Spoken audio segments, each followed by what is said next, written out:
and then please make your announcement about public comment. CAC members, when I call your name, please say present to ensure a quorum. Member Chen. Chen present. Chen present. Vice Chair Daniels. Daniels present. Daniels present. Member Davidson. Davidson absent. Member Ford. Ford present. Ford present. Member Kim. Kim present. Kim present. Member Levine. Levine absent. Member Margarita. Margarita present. Margarita present. Member Milford Rosales. Milford Rosales present. Milford Rosales present. Member Ortega. Ortega present. Ortega present. Chair Siegel. Siegel present. Chair, we have quorum.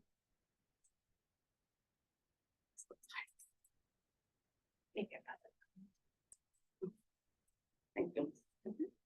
Public comment will be available for each item on this agenda via telephone by calling one of the numbers listed on the front of the agenda or joining the meeting through the Zoom link. Once you join, you will be able to listen to the meeting as a participant. To make public comment on an item, when the item is called, members of the public participating by Zoom wishing to speak should use the raise hand feature or dial *9. Do not dial *9 again, or you will be removed from the queue. When you are asked to unmute yourself, please *6 or the unmute button to unmute yourself. The live operator will advise you that you are allowed 2 minutes to speak. When your 2 minutes are up, we will move on to the next caller. Best practices are to speak slowly, clearly, and turn down the volume of any televisions or radios around you. Thank you. That concludes my public announcement. Thank you, Madam Clerk. We have a long agenda tonight, so I will just share a few highlights building off the Executive Director's report presented to the board yesterday and which can be found on the agency's website. First, some good news to share is that over the weekend, the legislature and governor reached agreement on the state budget, averting what would have been some significant cuts to programs like the Active Transportation Program, the Transit Intercity Rail Capital Program, and the Highways to Boulevards. Staff expects to provide a more detailed update at the July 9th board meeting, but this is welcome news in a tough budget year. Last month, the CAC had an item on SB 1031, which would have, among other things, authorized MTC to place a regional transportation revenue measure on the ballot. Many of you may have heard that Senators Wiener and Wahab paused the bill until next session to allow time for stakeholders to come together to build consensus around key issues. MTC has set up a select committee with representation from 8 of the 9 counties, including San Francisco, to work on this task. The committee met earlier this week and is anticipated to meet several times this summer with the goal of informing new legislation in 2025. As the legislative session winds down, staff will bring updates of where bills that the Transportation Authority has a position on or was tracking landed. Last update before meeting management is that the District 2 safety study has extended its survey deadline through July 14th. The study will address safety challenges and barriers to access on routes to land uses that attract children, seniors, and other vulnerable road users, including parks, schools, hospitals, and recreational areas. The survey, which seeks feedback to help decide where improvements are needed and what types of improvements people would like to see, can be found on the project website at sfcta.org/D2safety. CAC members speak directly into the microphone so that folks in the back of the room can hear you. Please limit your questions to a max of 2 questions per agenda item, and kindly turn off the microphone when you are done speaking. CAC members and folks in the hearing room, please turn off or silence all electronic devices and computer notifications during the meeting. That's it for announcements. Are there any questions or comments from CAC members on the chair's report? Not seeing any. Is there anyone in the hearing room wishing to give public comment on the chair's report? Operator, is there any remote public comment on the chair's report?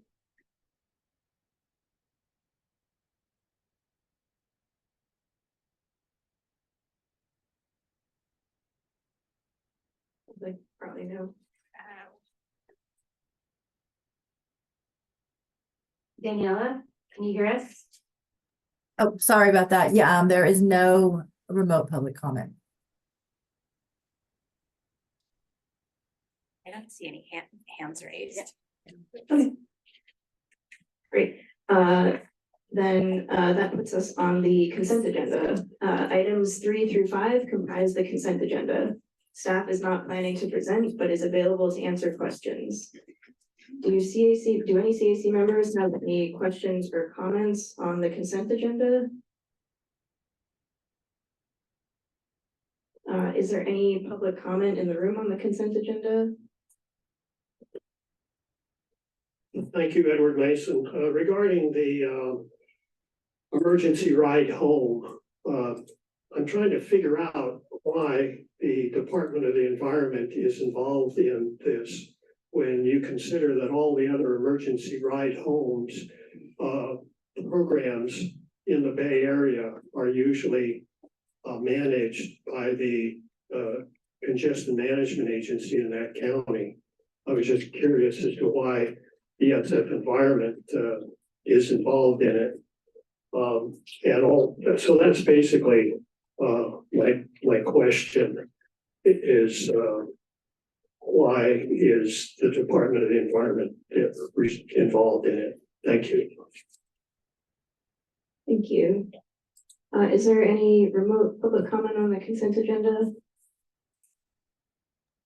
There is no remote public comment for this item.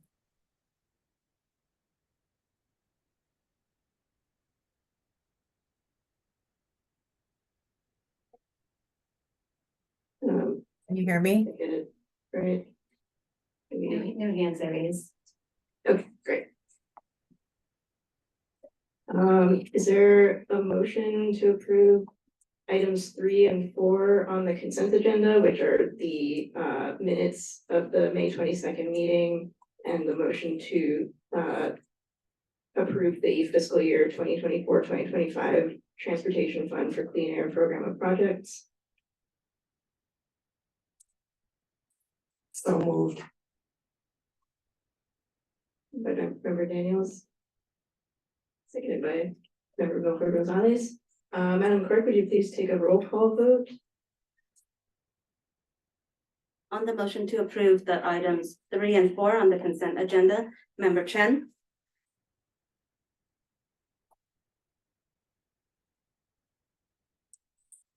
Oh, both your mics are up. 10 I.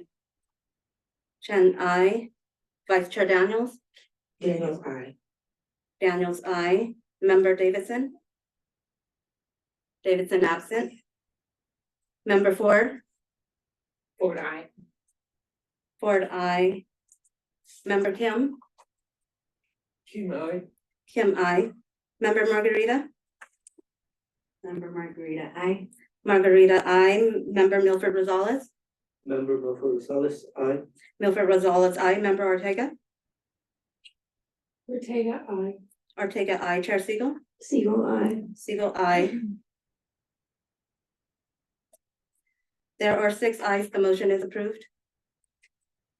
Great, thank you. That puts us on item 6, which is to adopt a motion of support to adopt the 2023 Prop L 5-year prioritization programs for next generation transit investments, equity priority transportation program, development oriented transportation, and citywide modal planning, and amend the Prop L strategic plan baseline. This is an action item. And I'd like to welcome Linda Beret, transportation planner, to present this item.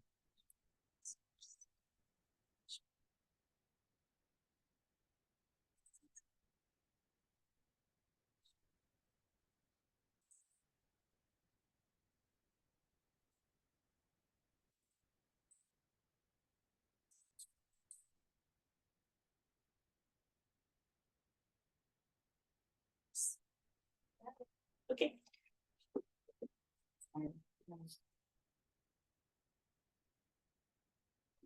Hi, good evening. So we have 5 Prop L 5-year prioritization programs, or 5 YPPs for your consideration this evening. I will present 4 of them in this item, and the 5th 5 YPP for managed lanes and express bus will be presented a few items later. So as a reminder, the expenditure plan approved by the voters requires development and board approval of 5 IPPs as a prerequisite to the allocation of funds from a given program, along with adoption of the Prop 12 strategic plan. And here are the 4 or 5 IPPs that are recommended for approval today.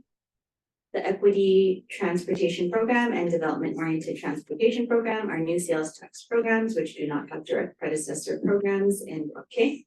While Next Generation Transit Investments and City Modal Planning have roots in Prop K, but within the approach. So we have 2 placeholders to recommend for the Next Generation Transit Investments Program. This is a relatively small program in Prop L with $27 million in 2020 over 30 years. And given that level of funding, that is why it's funds only planning and early project development. So the projects to be funded in this 5 IPP are guided by the San Francisco Transportation Plan, or SFTP, and Connect SF, a multi-agency collaborative process to build an effective, equitable, and sustainable transportation system for San Francisco's future. The Geary 19th Avenue Subway Project Development Placeholder provides funds to build on the Prop K funded Geary 19th Avenue Subway Strategic Case, which is currently underway and will support work to advance the program definition and alternatives development in preparation for screening and impairments review. And the specific scope will be developed with MTA and SF planning. And here, this is a placeholder that would be guided by the SFTP and Connect SF.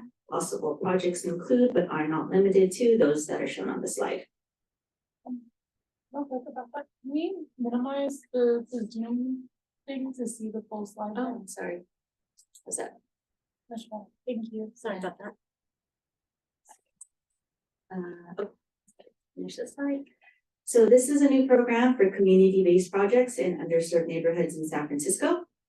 Vulnerable populations mentioned on the slide include seniors, children, and or people with disabilities.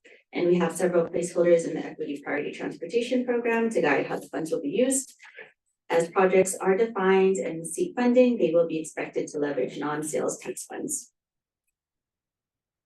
Okay, as CBTP brings local residents, community organizations, and transportation agencies together to identify and prioritize transportation challenges and strategies to overcome them.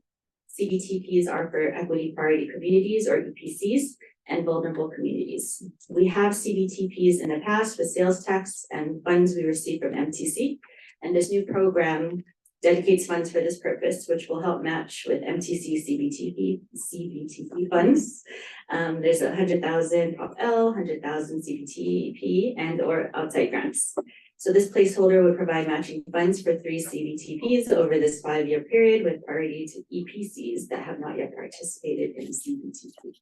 Neighborhoods are Mission, Ingleside, Ocean View, and Excelsior, Outer Mission, Crawford, Amazon. And we are recommending $1.2 million in funding to implement recommendations from the completed plans. And also a reminder that the projects emerging from the CBTP and that benefit EPCs receive priority in every Prop L program. So this program also includes 2 more placeholders to fund the implementation and recommendations from the recently completed Visitation Valley and Portola CBTP and the current Brotherhood Way Safety and Circulation Plan. We're also recommending a placeholder for emergent citywide equity plans and studies that help reduce disparities and gaps in equitable access to jobs and key services or address vulnerable populations. And we have 4 projects in the development oriented transportation program. And this is a new This is a new Prop L program that was created as a way to incentivize and reward existing, primarily low density neighborhoods of the city that have been designated as priority development areas. Through the West Side Network Plan, the Transportation Authority, MTA, and SF Planning will develop multimodal transportation network improvements to serve growth on the city's west side. The recommendations stemming from this plan will inform the SFTP Plus and the West Side Network Plan implementation placeholder, another project in this program. So this placeholder could fund, but is not limited to, new traffic signals on Lincoln Boulevard and at Sloat Skyline. The Bi-County Study follow-on placeholder will provide funds to update the 2013 Bi-County Study, which identified projects to accommodate the significant growth planned along the San Francisco-San Mateo County line. The development-oriented transportation planning placeholder will fund the community-based planning to support improvements to the city's multimodal transportation network in existing low-density neighborhoods. And this is one of the smallest programs with 10 million over 30 years. It is intended primarily to fund the SFTP updates, which we do every 4 years, and follow on related studies. It also funds other plans to identify and prioritize capital improvements or timely studies to inform policy. We have 6 projects in the citywide and modal planning program. So updated every 4 years, the SFTP is the blueprint for the city's transportation system development and investment over the next 30 years. The SFTP 2050 Plus is a minor update to the SFTP 2050, and there's a separate item on this agenda with a Prop L request fund for that project. The SFTP 2055 will also be a major update and provide the basis for San Francisco's input into the Regional Transportation Plan, Sustainable Communities Plan 2055 update. And consistent with SFTP policy direction, we are recommending funds for the AV safety metrics and standards, which will identify a set of AV safety analysis consideration, define a set of metrics for assessing AV safety, and propose AV safety performance standards to help guide AV permitting and deployment in San Francisco and beyond. There is outreach and evaluation activities to plan and or support the city's curbside electric vehicle charging pilot. And Prop L provides a local match to a 1.3 million state grant for transportation-focused resiliency planning for the Embarcadero.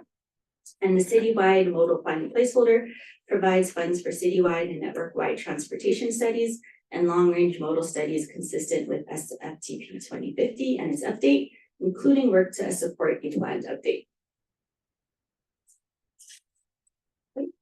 And most of our placeholders, this you'll see TBD in the far right column, we expect leveraging and will evaluate it as specific project requests are defined with funding plans. And next generation transit improvements and the citywide modal planning 5 YPPs both require advancing of funds to support the recommended projects. In all, the recommendation would result in a modest 2.7 million or 0.4% increase in debt costs over the 30-year expenditure plan period compared to the strategic plan baseline as amended. Okay, and with that, I'm able to answer questions, and we also have project managers from sponsored agencies available. Thank you. Thank you so much for the presentation. Do any members have questions or comments on this item? Member Ortega? Hi, thank you so much for the presentation. I just had hopefully 2 very quick questions regarding the citywide modal planning projects that I mentioned in this. The first one is the Embarcadero Mobility Resilience Plan. I just want to make sure I'm not conflating that with other plans I've seen done by the Army Corps of Engineers on helping ensure like rising sea level effects and or other concerns with environmental aspects with that particular plan. I see here it's talking about resiliency and connectivity, which is adding to that confusion for me. So I just want to understand, how does this tie into the other plans about environmental concerns with rising sea level? As someone that works on this office and is worried about that. Oh, the mic. Thank you for the question. I'm Tim Doherty with the SFCTA. And as noted earlier, we were awarded a Caltrans planning grant for $1.3 million. And it is to support transportation planning in the northeast portion of San Francisco along the Embarcadero, approximately from Pike Street Pier or the terminus of Van Ness, Aquatic Park, all the way down to the ballpark in Mission Creek. It extends inland a couple blocks as well. And it is responsive to the partnership that we are seeing emerging between the U.S. Army Corps of Engineers and the Port of San Francisco as they work to address very significant seismic risk and flood risk along the waterfront. And we know that the mobility system along the waterfront is really critical for lots of neighborhoods and connects San Francisco to the region. So this plan is meant to make sure that we are minimizing impacts to the circulation system during construction, and also kind of developing a long-range vision and a series of alternatives that could go back in place once the waterfront or the seawall project is completed.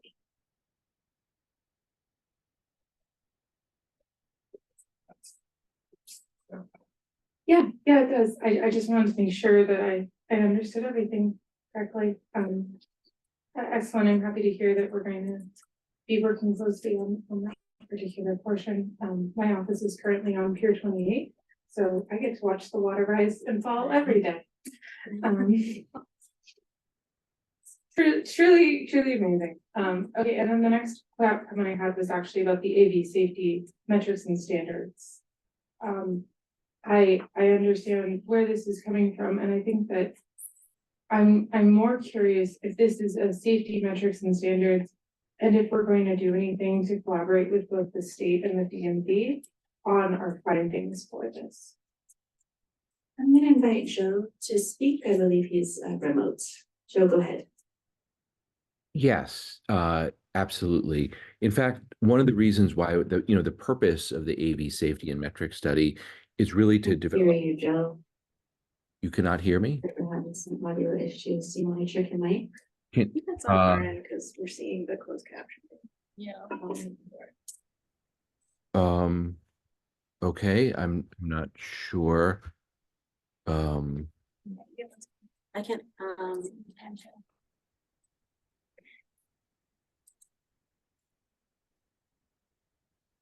sorry, no.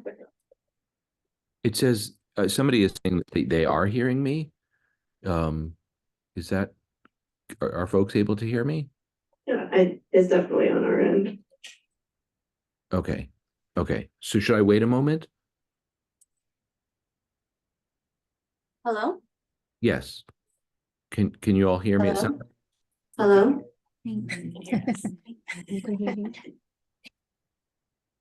Hello? Okay. I'm going to keep talking so that you guys have some input from Just a me. moment. Okay. Can you all hear? I can hear Joe. Can you hear me, Joe? I can, Diana. Okay. And the rest of the room hear Joe now? It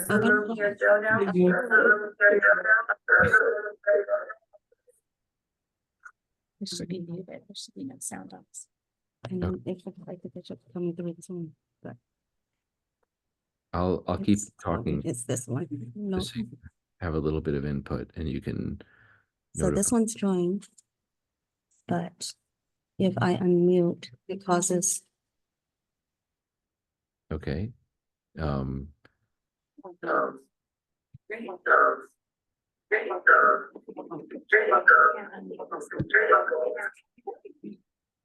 Is there another question you want to take while we sort that out? I'm happy to just have that emailed as well. It's easier for the moment.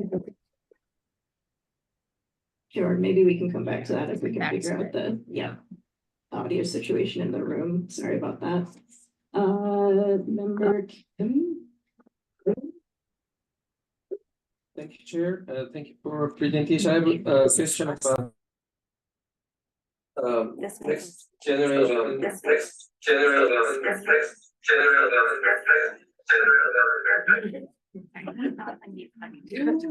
Generation for real. And development oriented transportation plan actually it's really meaningful planning. Since we have pandemic construction, most of them planned before pandemic. But now after pandemic, we have a different transportation pattern. So my first question is there any other data after post-pandemic data used for this planning? And my second question is, last year we had P1 multimodal transportation study, and then they shared CHEMP data. It's based on the cell phone they used from the cell phone data, so they see different mode and transportation patterns, but it was before pre-pandemic data. So we as a CTA members, if possible, product team share the post-pandemic data, it will be great help to understand shifted transportation pattern. Thank you.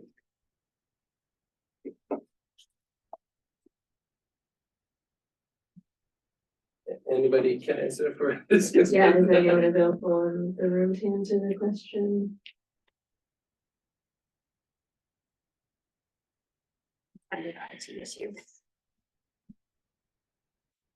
Or do we need someone who's remote? Yeah, not I need to confirm with staff. I'm not exactly sure how to respond. I mean, depending on the source of data for the various different data, bases for the maps that are used in the information of where growth is projected to happen from the housing element and from various different plans that have been done. We are going to need to still continue to be basing decisions depending on when the reports are done, when the factors are. So like with the housing element and where growth is projected to happen, it's more the basis on the particular sources of data as opposed to the things. Now, that said, the reports that we are going to be updating, for example, for the minor update to the San Francisco Transportation Plan, the SFTP 2050 plus, which is in the citywide modal planning 5YPP. That will be giving, it's a minor update, but it will be giving consideration to post-pandemic travel and circulation patterns that we're seeing. So there will be updates to plans that are reflective of post-pandemic data in addition to pre-pandemic. I'm sorry. Remember, this is the area household travel diary survey that we helped fund with MTC and the ETA, the South Bay equivalent of us. So the intent is to have this fantastic new set of post-pandemic travel behavior that we will also use to update our travel demand forecasting model and to inform all these plans that are going forward. So we'll have some, at least I think the plan is 2 reports coming out of that. And as those are done, we will bring them to the CAC board. Thank you. Member Ford.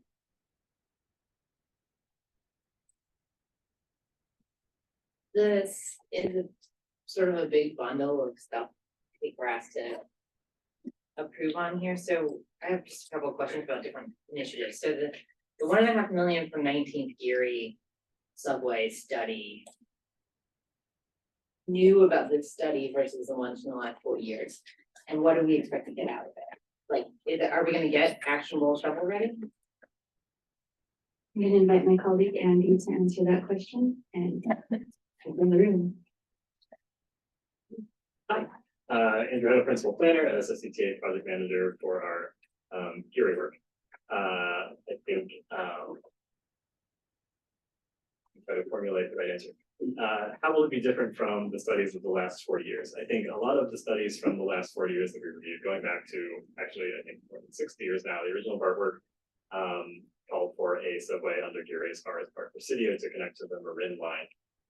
Those didn't really quite make it past concepts. So the work that we're doing right now that's referenced in the programming document is really about making a case for this investment is big, it's expensive. I think Mr. Kim's question about do the travel patterns still support this investment, making sure we tie it into the kinds of places that people are going before and after COVID, educational opportunities, hospital opportunities, making sure it's an important link in the region. So connecting Trans Bay into the South Bay, really reimagining the project as more than just a Geary subway first, double checking that that is a investment that we can support.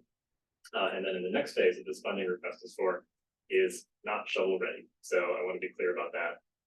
This is an initial payment in understanding what the project is going to be. So we've evaluated the project as a concept and Connect Us Up in the SFTP. We're refining that analysis right now. And the next step is start to think about specifically, where's the line on a map? Where are the stations? Where do they go? Again, the cost still makes sense. and evaluating that as we go along and giving us these sort of stepwise steps to approve, is the project still worth doing? Does it meet needs? Does it address goals of the city? And can we do that? So anticipated at the end of the next phase is a progress towards, at least, or in best case, a selection of what is our option, what's the line on the map, where are the stations, can we start engineering, can we start environmental plans?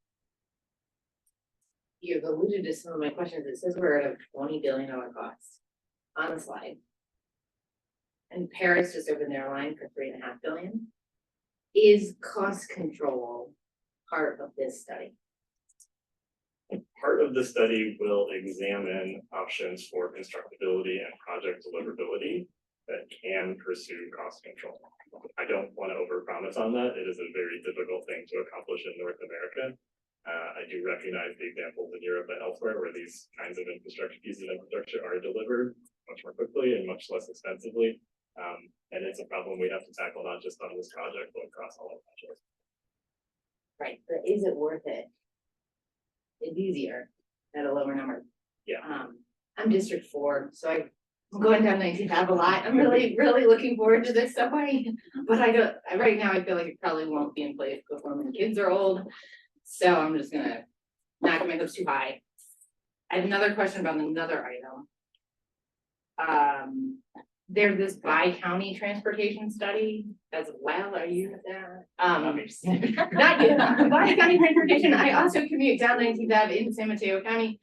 And I guess I'm again wondering, what is the outcome of the study there? Like, it looks like it's just a follow-on to an earlier study.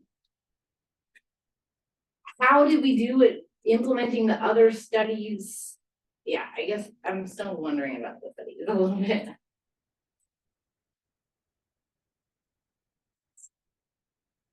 Okay, so the original bi-county study was done in 2013, and there are projects that were recommended in that study, some which have advanced somewhat farther than others.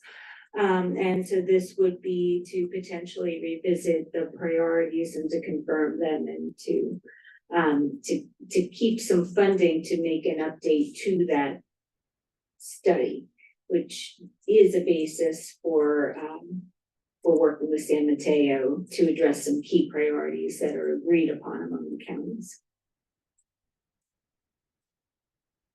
Okay. And I think I have my last question on this. I just want to read into the record that the EV curbside charging pilot. I have a lot of concerns about specific implementation of that, and I would prefer not to be funding it at all if we could. I don't think there needs any staff out there. And then to the development-oriented transportation. We read my kids a children's book, Bus Stops by Tara Omi, where she says bus stops at a construction site and the workers get off. And it's so great that the bus would have a network that lands at a construction site, which most of our bus networks are all already built places. And so it seems great to do a development oriented transportation, but then you highlight that we're gonna redo the stoplights on Lincoln, and like, that doesn't, I guess, is there any scope in there for more ambitious? Can we roll all of this funding into a West Side subway instead of looking at all these other incremental projects, I guess? And I think that's all.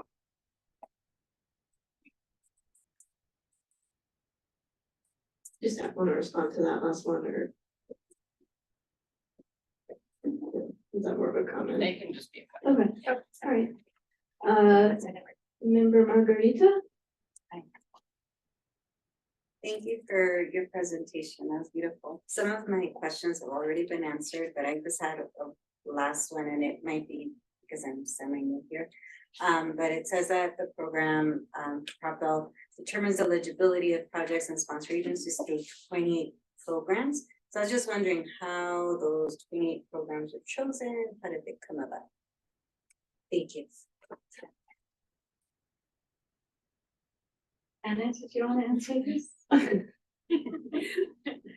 Sure, I'm happy to, and we're actually looking back at, we're kind of at a milestone with implementing the new measure with Prop L with the 28 programs, and we're bringing the last batch of the 5-year prioritization programs to the CAC tonight and to the board next month.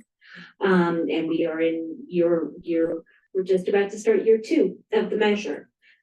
Many of the programs were a continuation of funding of existing programs under the Prop K expenditure plan, and there were also several new programs that either adapted some programs that were under consideration under Prop K, and also some new ones. And actually, the items that you have in front of you tonight, all 5 of them are new programs in the sense that there are that they are carved out Prop L expenditure plan program. So these are 5 new programs under Prop L. And so it was a expenditure plan committee that worked together for about a year to come up with the measure language and to help inform the board on the structure, and we met over time.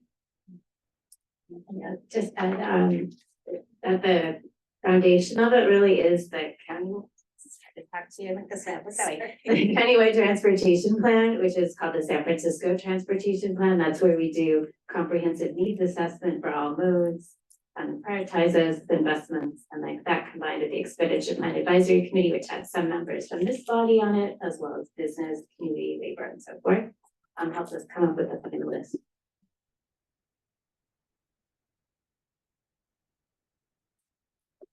Were we able to figure out the audio situation to get an answer about the AV study?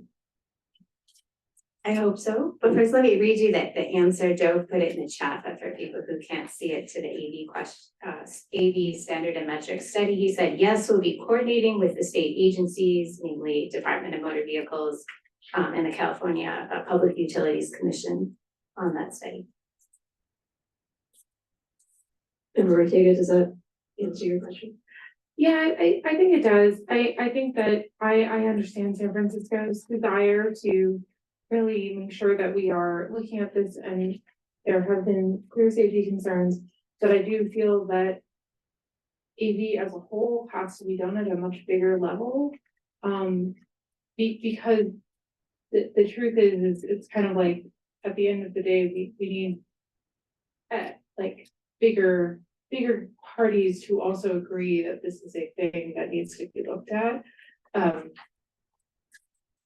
Like the state of California, I think would be a much stronger proponent for these laws, such as California has done with like gas emissions and things of that nature. So I guess I just want to make sure that we're doing what we can. I just want to make sure that we're actively trying to collaborate with higher powers in the states so that there's, I would say, a little bit more forceful oversight than the city can provide. Yeah, that answers it. Thank you. Yeah, if I may, we can see if the operator Daniela can let Joe unmute himself. We're very aware of the fact the city doesn't have the ability to do that, but we're also looking at this as a useful reference body of work that may facilitate those conversations. But just for fun, Joe, are you able to unmute? I'm unmuted. Can you hear me? Yes. Thank you, Joe, for that answer as we dealt with some technical difficulties. Okay. I get it. Okay, great. Any other questions or comments from members? I have a quick question about the curbside electric vehicle charging. The item specifically calls out equitable charging access as a goal of the pilot and study. And I was wondering if the study is taking into account just affordability of electric vehicles in general. My understanding is that they're still pretty out of reach of most folks, and is there any indication that that is changing, or you know, is it still gonna be mostly wealthy people that have access to this infrastructure generally? I'm gonna invite SFMTA to respond. Hi, Maya Price, planner with SFMTA, and I'm the project manager on the curbside charging study. So I think one of the things that we're getting ready to do in this next phase of the project is do more outreach and engagement around EVs in general and get a better understanding of how people's attitudes towards EVs in general. And another thing that we would like to educate community about for people who need to drive is that there are programs and rebate programs for low income communities who want/need cars. Okay, yeah, that's helpful, thank you. Yeah, I think it would be great to consider how accessible electric vehicles are and how much interest there is in general before investing in the infrastructure. Yeah, I guess that's my comments about that. Yeah, I also on a different topic on the AV safety metrics wanted to just plug that I share the concerns of Member Ortega about the enforceability of any findings here, but I also do appreciate that the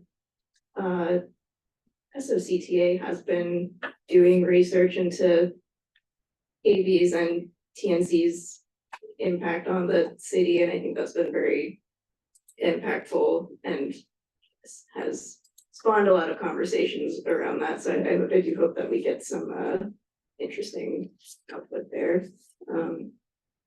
Member Davidson? One comment about the electric vehicle pilot charging study. Specifically around curbside EV parking. My concern is that what it would do is further entrench curbside parking because we've created more electrical plumbing there. And what happens when we want to like create a city that's more for people and not cars, and we want to create more parklets, or we want to change that into a bike lane, and then we can't do it because we have more electric vehicle curbside parking. And if this agency is about moving people and not about moving cars, then I think we need to prioritize that. It's not really a question, but it's a statement, and I'm not sure how to drive that forward in this conversation. Like, do I need to create a resolution or an amendment to look more at the implications of codifying curbside parking charging? I don't know.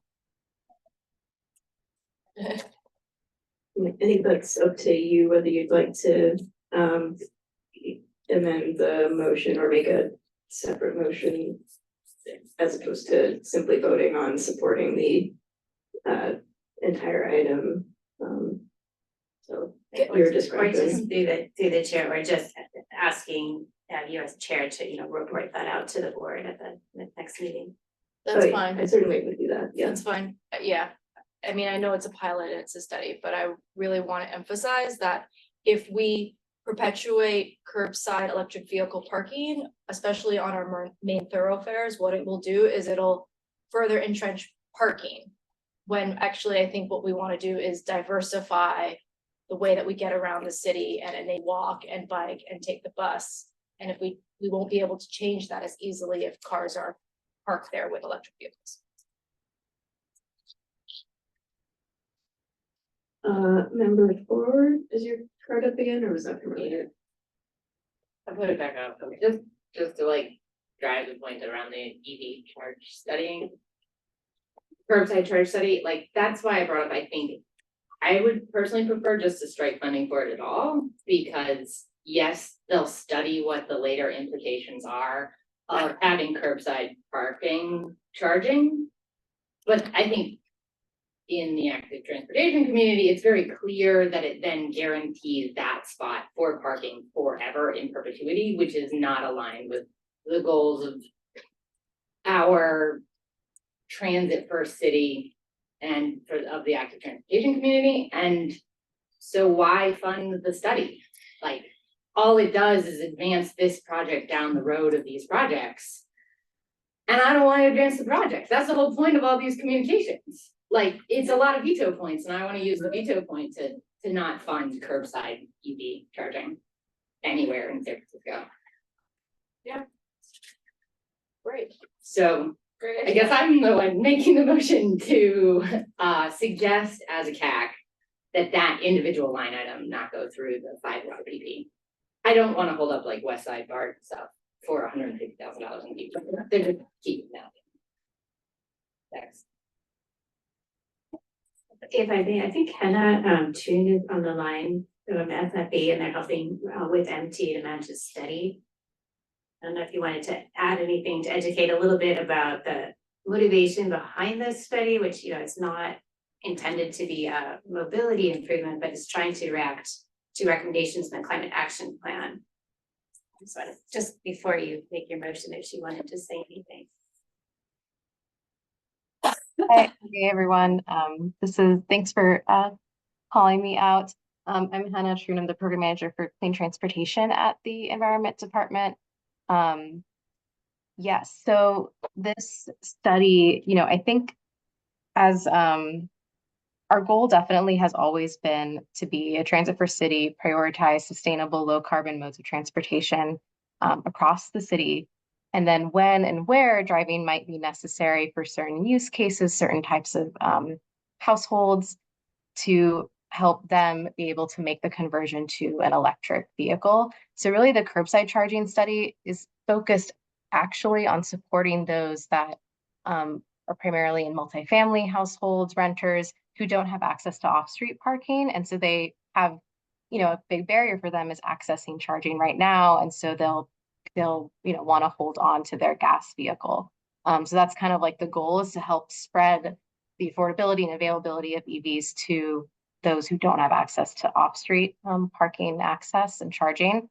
So that's kind of the goal there. I don't know if Tim might still be on the line or not to speak to it from the MTA side as well, strategically. And I also want to very quickly, because I was starting to type this into the chat, speaking to the question of EV affordability, I did also want to add that there are existing rebates and incentives federally, local, regionally, with the Air District, and through utilities to get up to and over $20,000 when you combine them for a new or used electric vehicle. And we are starting to promote that more across the city, just to make sure that people are aware of the availability of these incentives.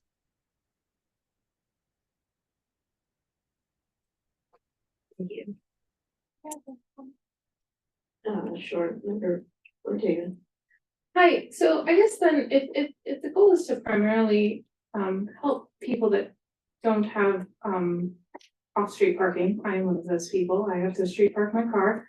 I think that actually raises a few other questions I have, that in future, when this is presented, I would want to make sure that the following things are addressed.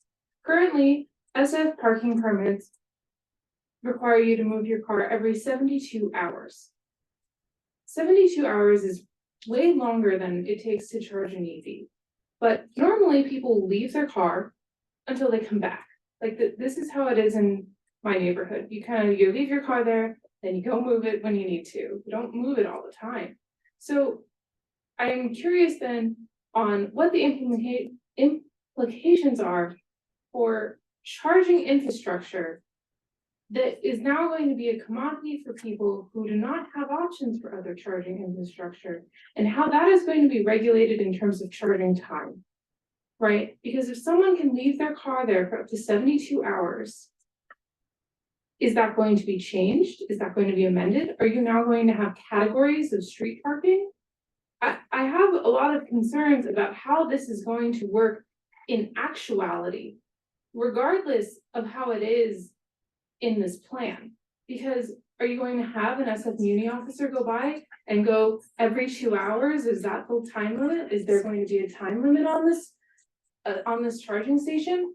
I understand that if we move towards an EV future, there has to be access for people that do not have the ability to have it in their house. But at the moment, there are so many other questions I have with how the SFMTA parking permit structure is set up, that even if this does get pushed through, what else is changing then? And I would just like to add that on of, is this really the right thing to be doing and to be pushing, especially when there are so many other changes that have to happen on the streets?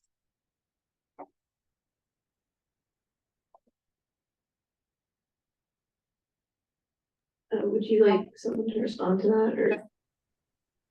I mean, they can. I'm more happy to have that added into a secondary presentation on this, because I think personally, I would like to request an update on how this is taken in the future.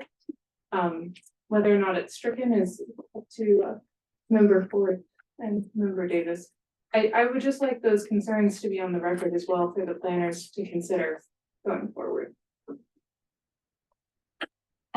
Yeah, and I'm not So, sure. thank you for all.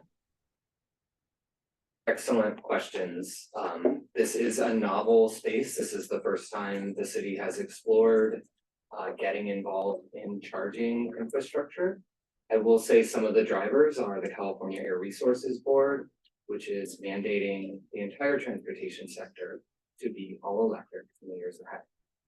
We're dealing with that with the transit fleet, dealing with the thousands of non-revenue vehicles that are used every day for city staff.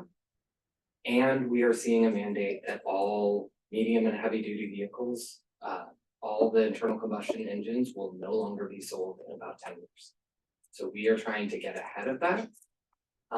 We are also dealing with a transportation sector that generates the most greenhouse gas emissions and pollution that are really harmful for folks in local communities who deal with a lot of environmental injustice and health burdens already.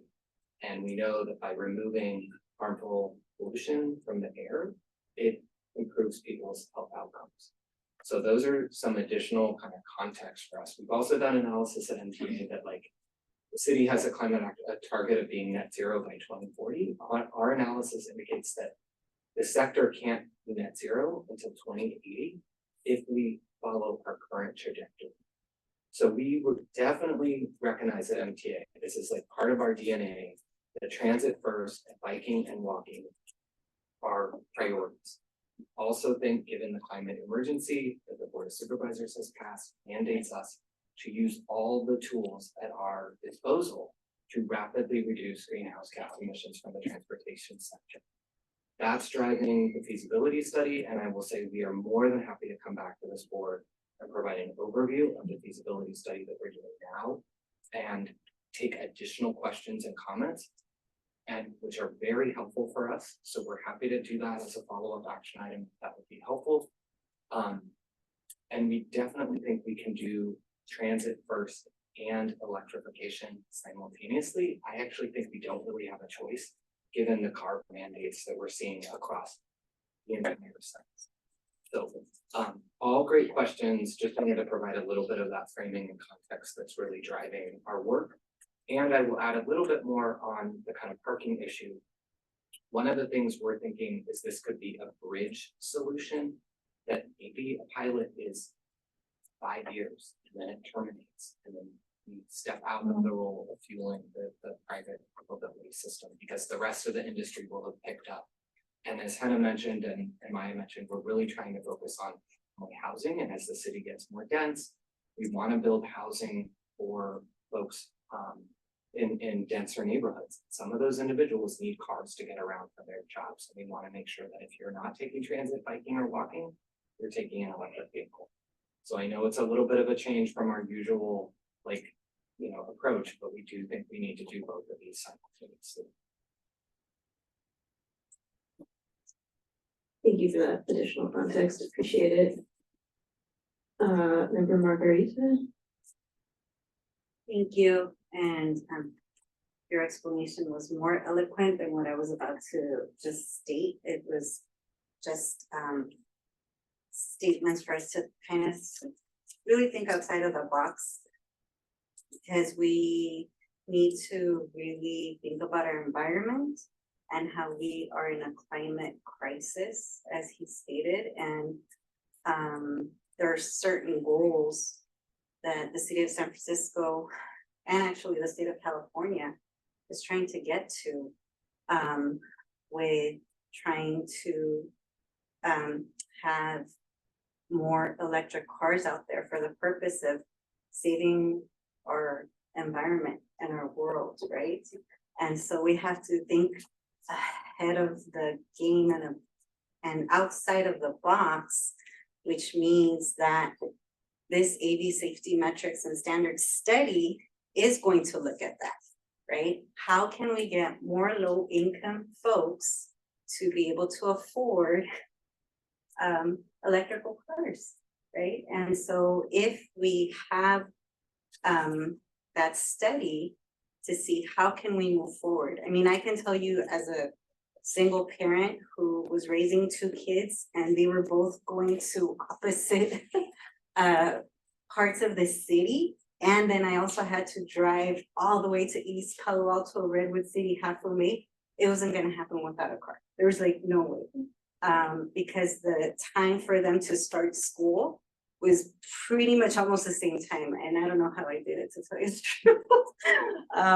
It was crazy. So yeah, I wish I could like bike everywhere and just put them in, but there was just absolutely no way. They were in totally two different districts, and they were all had the same age. So let's just kind of think outside the box. And then at the same time, we have people who are elderly and have disabilities, right? And so again, if we can get ahead of the game and have this study done, I don't see a problem with that. Like, how can we have low income, no income folks be able to afford these electric cars? And can there be incentives, you know, for them so they can afford them? And yeah, maybe they don't have a garage, so they have to go onto the street.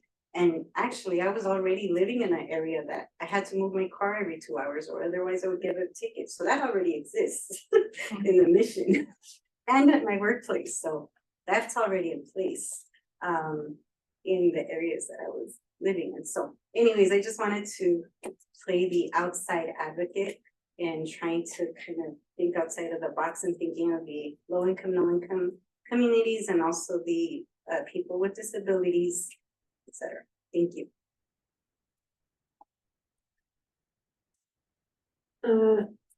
Member Ford, did you want to follow up, or was that your card from earlier? I just want to respond, I guess, to all those things. Sure. Yeah. So just like a couple of responses, like to your point about making EVs accessible. This is about curbside charging specifically, and not EV subsidies, and not making them cheaper. And the curb itself, like geometry kind of hates the cars. Like if you have a multifamily building with 10 units, you probably only have 2 curbside parking spots next to that building.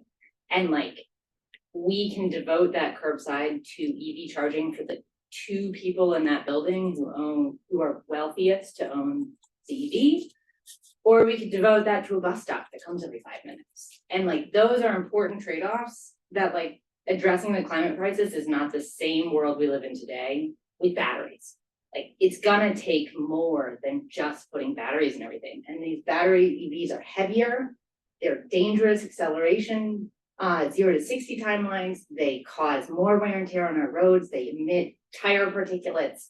It's not as simple as just saying today's vehicle parked in front of my house, now charged by the city. Like it's gotta take more changes to it. And I know that say like, it's just a study. I am a little bit just saying like, look, let's just go ahead and say that our curbs are more valuable than charging individual private vehicles.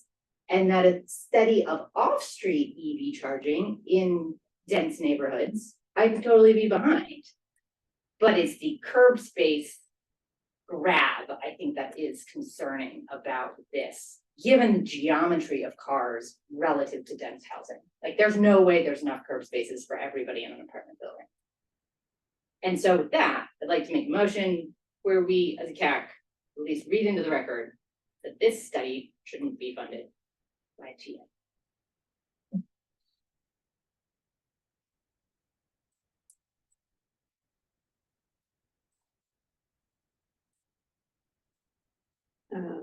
Do we need to support that motion? I think it needs a, well, I guess I'm not sure. If someone seconds it, would we vote on that separately, or should we pull that item out of the group and vote on them separately? I'm not totally sure the best course. We can do that motion in a second, but before we take a vote on it, we do need to listen to public comment. Yeah, absolutely. So, yeah, maybe, shall we go to public comment before we make any further motions? I think that would make sense, yeah.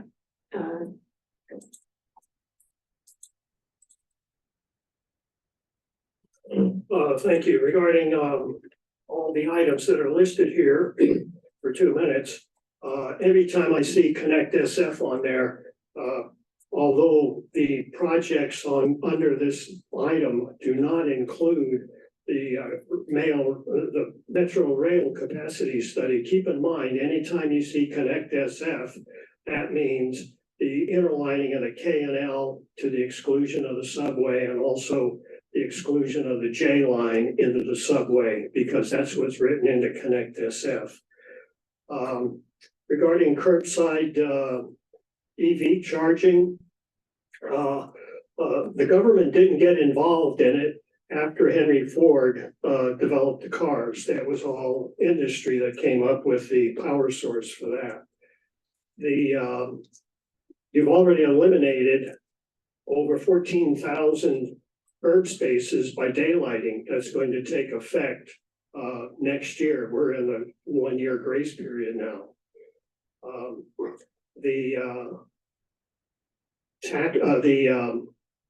Tariff on the Chinese cheaper cars will influence the production, influence whether people are going to be able to buy an EV.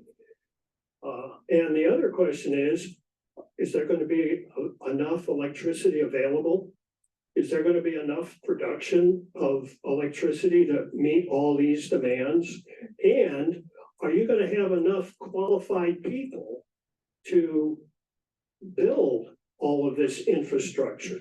Because you've got a declining population that's going to be, and that's going on right now. And then you're going to have, are they going to be qualified to do that work, let alone create it?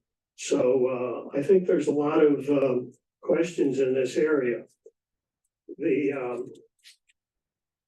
I realize all the benefits of it, but there has to be, I think, a change in attitude from a culture of convenience to one of saying, well, we really got to take the bus now. Thank you. To move our way along. Thank you. Thank you for your comment. Is there any other comment in the room? Not seeing any. Is there any remote public comment on this item? There is. Can you take down the timer for a moment, Amy? Thank you. Okay, Roland. Yes, thank you. Okay, your 2 minutes begins in a moment now. Okay, thank you. Thank you very much. So first of all, I think we all need to be very clear that MTC and BAAQMD are absolutely clear about this, is that EVs are the primary reason why the air quality is improving in the Bay Area. There's no discussion here. Now, I just got my first EV, and the reason was that suddenly I could afford one. I still can't afford a Tesla, but I can certainly afford a Hyundai. And I also get 2 years of free charging, which now means I'm saving $100 a month on gas on top of that. So that becomes really affordable. The way it works is that I get a maximum of 30 minutes charging. Then I've got a 10 minute a period during which I have to unplug. And if I don't unplug, I get charged 40 cents a minute for having my car plugged over my allotment. What is being proposed here is primarily for people who own an EV, who live in apartments and do not have any way to charge their vehicles in their apartment. This is what it's for. To answer the chair's question, yes, prices are coming down, as I mentioned. They have now reached a parity with ICE, and some used EVs are now cheaper than ICE. You can buy a used EV for less than $20,000. So in closing, I fully support asking SFMTA to come back to you with more information about this, and I hope that what I just said will make you reconsider voting in opposition to this item. Thank you.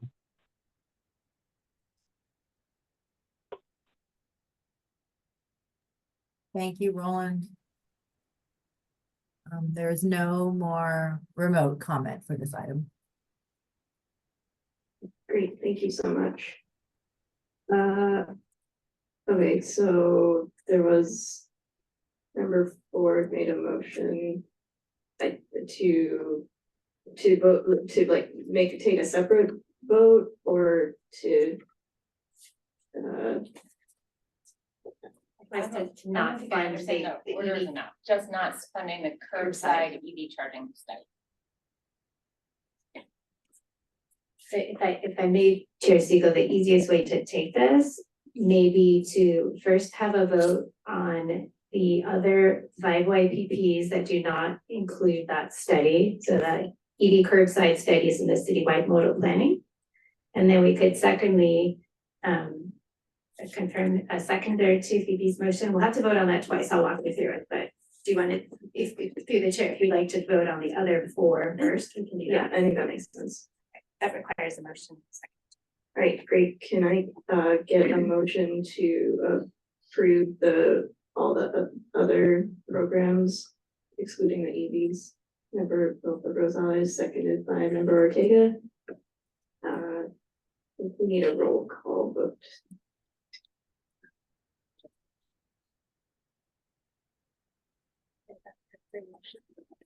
Sorry, I'll state the motion and Amy will go for it. This is her first motion to amend or sever. So this is on a motion to approve the following 5 YPPs. It's next generation transit investments, equity priority transportation program, and development oriented transportation. She'll now call the roll. On the motion to approve, member Chen? Chen, I. Chen, I. Vice Chair Daniels? Daniels, I. Daniels, I. Member Davidson? Aye. Davidson, I. Member Ford? Ford, I. Ford, I. Member Kim? Kim, I. Kim, I. Member Margarita? Margarita, I. Margarita, I. Member Milford Rosales? Milford Rosales, I. Milford Rosales, I. Member Ortega? Ortega, aye. Ortega, I. Chair Siegel? Siegel, I. Siegel, I. We have 9 ayes. The motion is approved. Great, and then I guess, is it best to ask for a motion to vote on the EVs or a different motion? Yeah, Chair Siegel, I think the easiest thing to do, because the EV curbside study is just one of a number of projects, I would, I'll state a motion and member Ford, if you can say if this captures what you said, is the a motion to amend the citywide modal, just shorter language, 5 YPP to remove funding for the EV curbside study. And that would require a second and then a vote to approve, and 6 votes to pass. Okay, so motion to amend the citywide modal planning as part of the 4 5 YPPs to remove the curbside EV charging study. And then Vice Chair Daniels, I think at this point, I'm able during the motion to call for a point of discussion, or do I have to let the vote go? At the call of the chair, you may continue the discussion. We will wait to take the vote until you're ready. Yeah, so I just wanted to comment. I understand and hear all the comments that have been made around this study. But I don't think that preventing the study from happening or not funding the study is gonna achieve the goal that we're seeming to like have an issue with. Like cars, people are gonna drive cars, regardless to whether they're electric or gas, and that is a personal decision. Whether or not we fund the study is just accepting the fact that there are cars in the city that we are trying to move from being gas to electric and give them an opportunity that is closer and gives them less of a feeling to like hold on to their gas car, which is trying to move us into a position that I think is the overarching goal that we've been talking about as like transit first, biking and walking.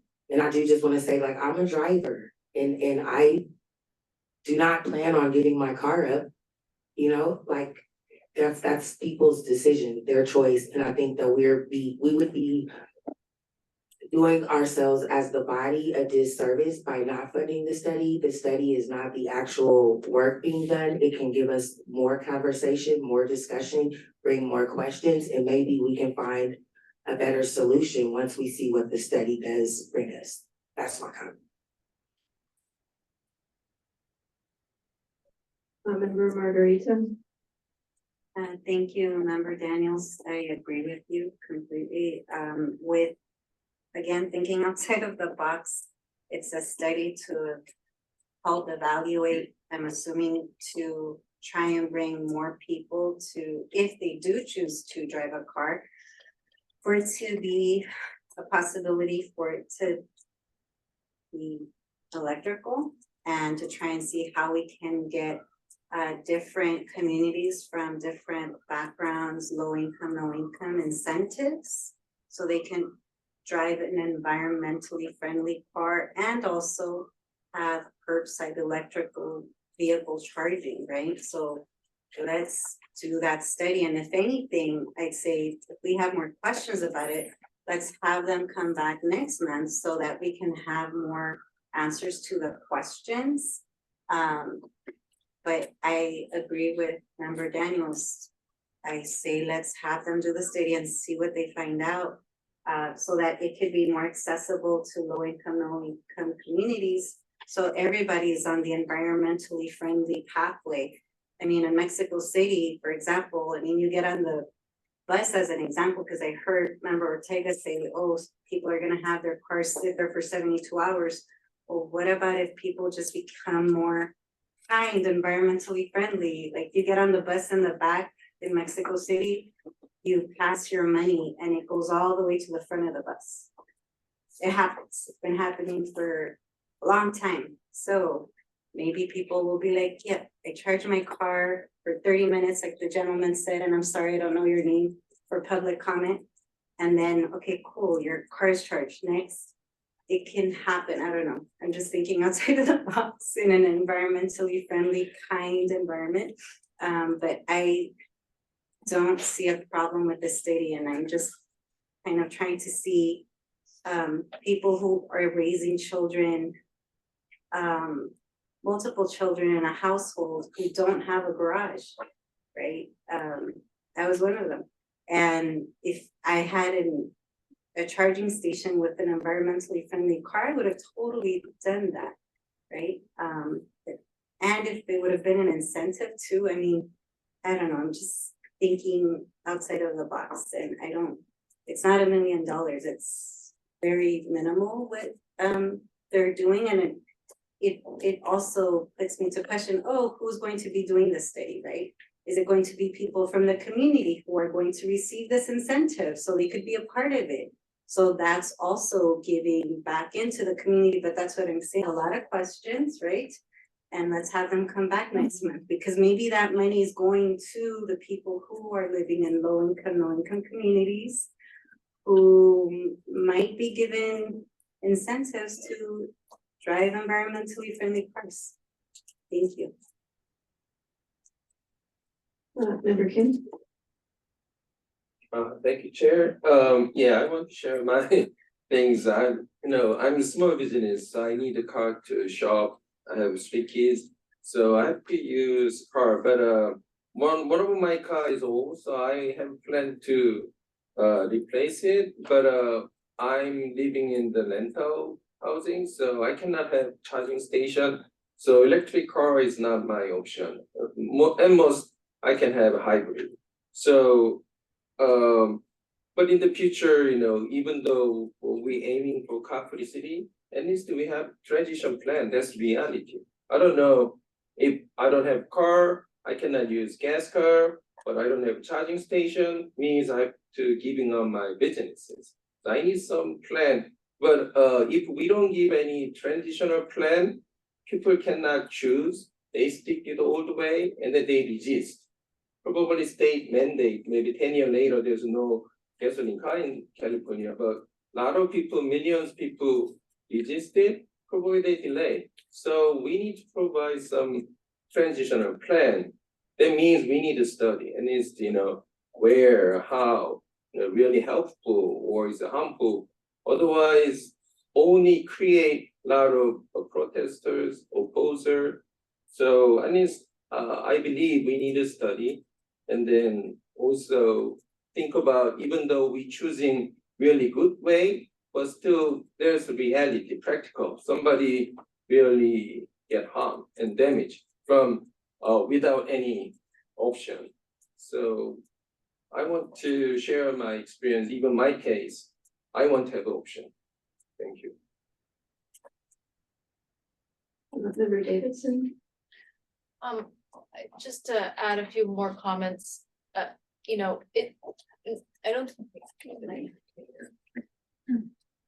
The value of transitioning to electric vehicles is clear, and no one's arguing with that. The concern is allocating precious street space, specifically curbside use, and making that more permanent for cars, because we've invested so much in electric charging. So this study is already biasing us towards becoming even more married to our street infrastructure for cars. If we want choices, we have to continue to diversify. So is there a study right now that's about electric vehicle off-street parking too? And is there a way to incorporate, basically it's the bias of the study around for electric vehicle curb. And what if there was a component of the study that was hey, we're gonna evaluate the benefit between curb and off-street, and then the study comes back and has the findings. But I think the real concern is we're just further entrenching us in this path that doesn't allow for flexibility of change. So happy to take that question. It's a great one. And yes, we have been looking at a number of our off-street parking facilities. In fact, we've been doing that for the past 5 years. It's historically been a preference at MTA because we have thousands of parking spaces in a lot of our real estate in our parking garages. However, and we did an RFP, a solicitation to get the vendors. It has not led to an actual capital project, in part because of some of the grid costs associated with building transformers. That Fifth and Mission, for example, where we were really trying to build a charging kind of hub in our off-street parking garage. So we are doing both simultaneously. We are looking at off-street. It historically has been our priority for many of the regions you're bringing up. We have not wanted to have additional conflict at the curb, which has a lot of demand on it already. So we have kind of stayed historically away from the curb. However, for the reasons I articulated earlier, we have a very stubborn emissions profile in the transport sector. And we do need to, at least, the climate action plan is giving us direction to rapidly reduce those emissions, and that's directing this way. To look at the curb as a potential area, I think this is a study to possibly pilot it. We've done other pilots around bike share, car share, so it kind of follow in that same vein. And if there is a determination that it's not feasible, or it's not being used, or it's not generating benefits for our small business community or for our residents, we could very well terminate that pilot at the end of this period. So, you know, these are all great questions, and so we're doing both.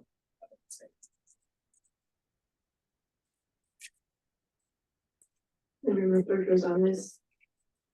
I would just like to put in the record, that I, both in this discussion we've had today and in previous, presentation items tied to our bus fleet, it seemed I am very frustrated with the state's standing on forcing the electrical vehicle transition for personal vehicles, for transit vehicles, et cetera, because it adds a significant burden onto any attempt to change what the street and transportation profile is of like personal cars versus public transit versus walking and biking. It very much biases towards maintaining the system as it is. We're pushing more things into personal vehicles due to the added cost and added both of the vehicles and the infrastructure. I know that obviously is not gonna bear on this, and I do think Member Kim's point was important, that if the state is forcing a transition in, it's better to try and have ideas of plans for what will happen, so that we don't suddenly hit the 10-year mark and no one can no one that doesn't have a garage can't charge a vehicle. But I think the state is very misguided in trying to force us in that direction in the first place. Not worth much, but I just wanted that said into the record.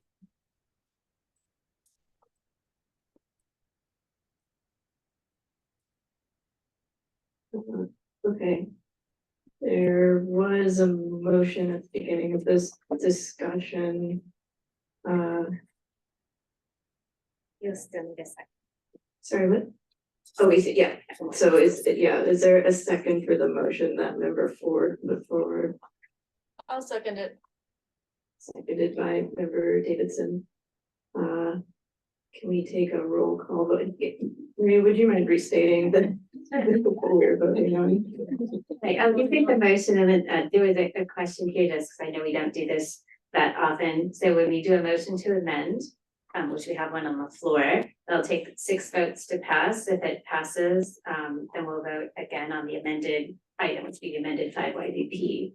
If it does not pass, the chair may call for another motion. Right, so the motion, more or less, was to amend the citywide modal planning 5YPP to not fund the EV curbside pilot or study. Everything else in that 5YPP would remain the same. We have a motion from Member Ford and then seconded by Member Davidson. Would you like us to call? Yeah, can we get a roll call vote? Thank you.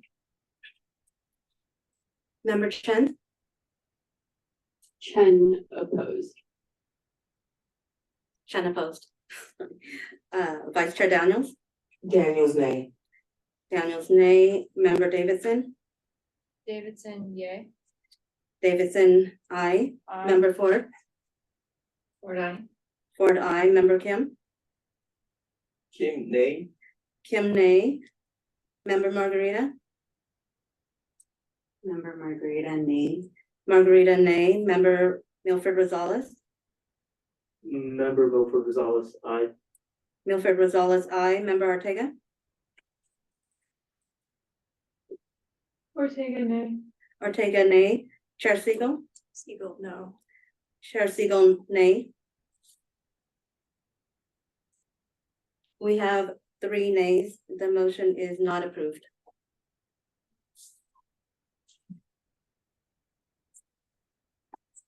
Chair, you may entertain another motion then.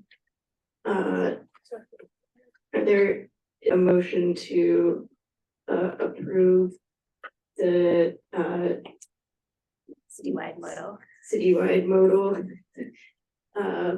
5YPP? And Member Margarita makes a motion to approve with the understanding that They're going to come back next month with more answers to our questions for specifically the AV safety metrics and standards study. As to how it's going to come about and who's going to be a part of it and where's the money going. Is that too long? EV curbside study. EV curbside study, sorry. Sorry about that, just to make it more confusing. You want me to say that again? So this is an amended motion to approve the modal program with a requirement that MTA come back next month with more information about the program.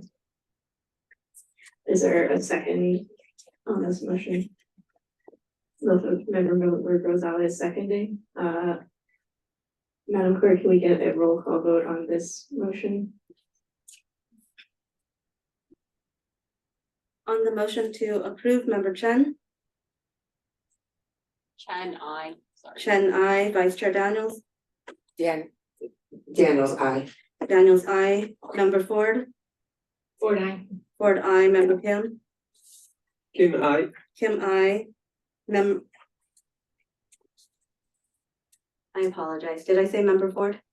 Yes. Member Margarita. Member Margarita, aye. Margarita, I. Member Milford Rosales. Milford Rosales, aye. Milford Rosales, I. Member Ortega. Ortega, I. Ortega, I. Chair Siegel. Siegel, aye. Siegel, I. You missed me. Oh, sorry. Member Davidson. Abstain. Davidson abstain.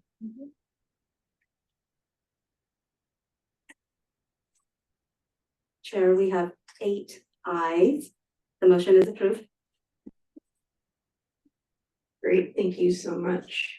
That puts us on item 7, which is to adopt a motion of support to allocate $15 million and appropriate $800,000 in Prop L funds with conditions for 5 requests, and this is an action item. And Mike Pickford, Principal Transportation Planner, is here to present this item. All right, good evening. Thank you, Marie. So our first request is for approximately $13.5 million for paratransit operations. This is an annual request for paratransit services, which includes door-to-door, van, taxi, and other transportation services, including the essential trip card. These services are provided to persons with disabilities who are unable to use fixed route transit service. The next request is for SFCTA's Safe Street Evaluation Program, which tracks progress and measures performance for key traffic calming, bicycle, and pedestrian safety projects that support Vision Zero. The funds will be used to support pre- and post data collection and analysis of various safety projects, including quick builds and a couple of studies of programmatic efforts to reduce speeds to improve traffic safety. The public can view the results on the website that's shown on the slide, and this round of evaluations will be completed in June 2026. Next up is Public Works request for about $1 million for tree planting and establishment. These Prop L funds would be used to plant approximately 400 trees, focusing in District 10, and water them for 3 years to ensure a successful establishment. Public Works uses tree census data to identify priority planting sites and focuses on districts where with the lowest canopy coverage. The materials for this item include a list and a map for priority locations for the following fiscal year. Next is a request from the Transportation Authority for staff support for our role as coordinator of the Neighborhood Transportation Program, formerly known as NTIP. Transportation Authority staff work with district supervisor offices, implementing agencies, and community stakeholders to support board members' efforts to identify potential NTP projects and to develop them into allocation requests. After allocation, staff are also responsible for project delivery oversight and ensuring regular communications with the district offices on the progress of those projects. The NTP guidelines are attached and provide additional detail on how projects are identified and developed in collaboration between the Transportation Authority, sponsor agencies, and the supervisor offices. Finally, we have another request from the Transportation Authority for a minor update to the San Francisco Transportation Plan, or SFTP. So this is the blueprint for the city's transportation system, development and investment over the next 30 years. SFTP 2050, the big update was adopted in 2022. And so this is to develop an interim update, SFTP 2050 plus, to update some key assumptions and inputs that Anna mentioned earlier, including some post-pandemic data. This would reflect policy developments and guide San Francisco's input into Plan Bay Area, which is the regional transportation plan, and position projects to compete for discretionary funds. With that, I can take any questions, and we do have project managers available to answer questions too. Great, thank you so much for the presentation. Member Margarita? Oh, so sorry. Oh, okay. Member Kim? Thank you, Chair. I have a question about tree planting. Having more trees is really helpful in beautification and environmental wise.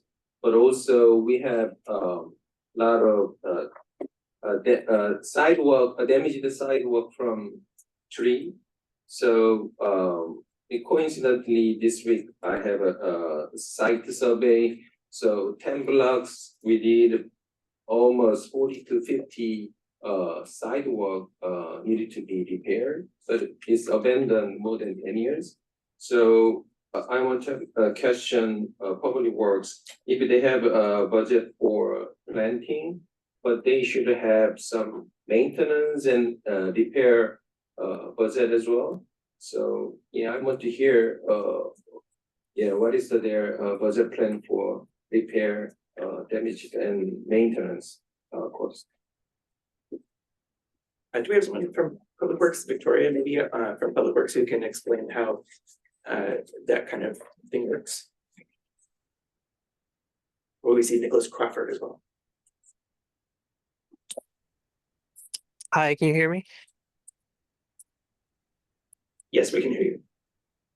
Yes, thank you. So our program is funded through Tree Maintenance Fund, which was a voter-approved initiative, and it funds tree maintenance, which includes pruning, removal of hazardous trees, and also tree-related sidewalk repair.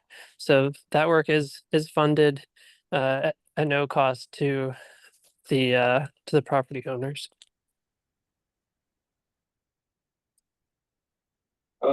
Thank you for explanation, but my question is, what is your estimated cost for trim the tree and repair sidewalk after you planting tree? For example, planting tree costs maybe $1,000, and then after that, like 5 years later, pruning cost, and after that, if tree to lift the sidewalk, maybe repairing sidewalk cost really expensive. So I want to hear your estimated budget plan for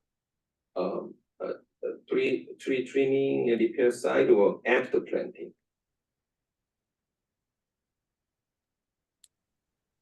Sure.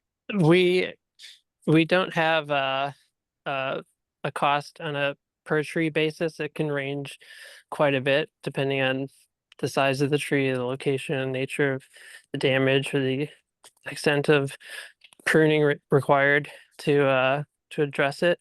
But I could say at a programmatic level, it's about $19 to $22 million a year, and that includes all of the costs from sidewalk repair to tree pruning, tree removal, and tree basin maintenance, like backfilling with decomposed granite. So it includes all of those components.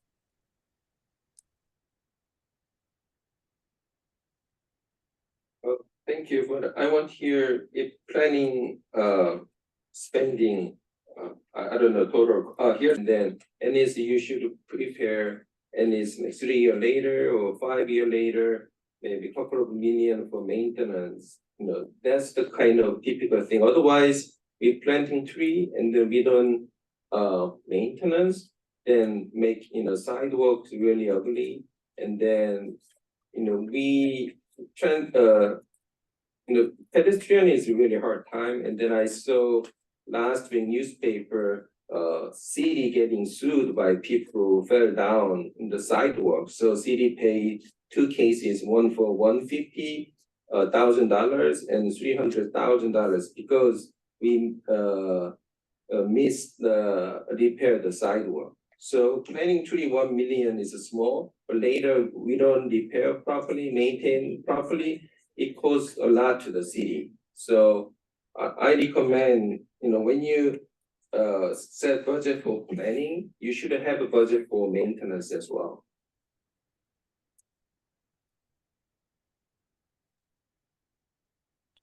Yeah, thanks for sharing. I agree that there can be a lot of costs associated with having trees. I think it's an investment worth having, and we need trees for a lot of reasons. So your points are well taken that management of it is complicated and expensive, but we believe it's definitely worth it.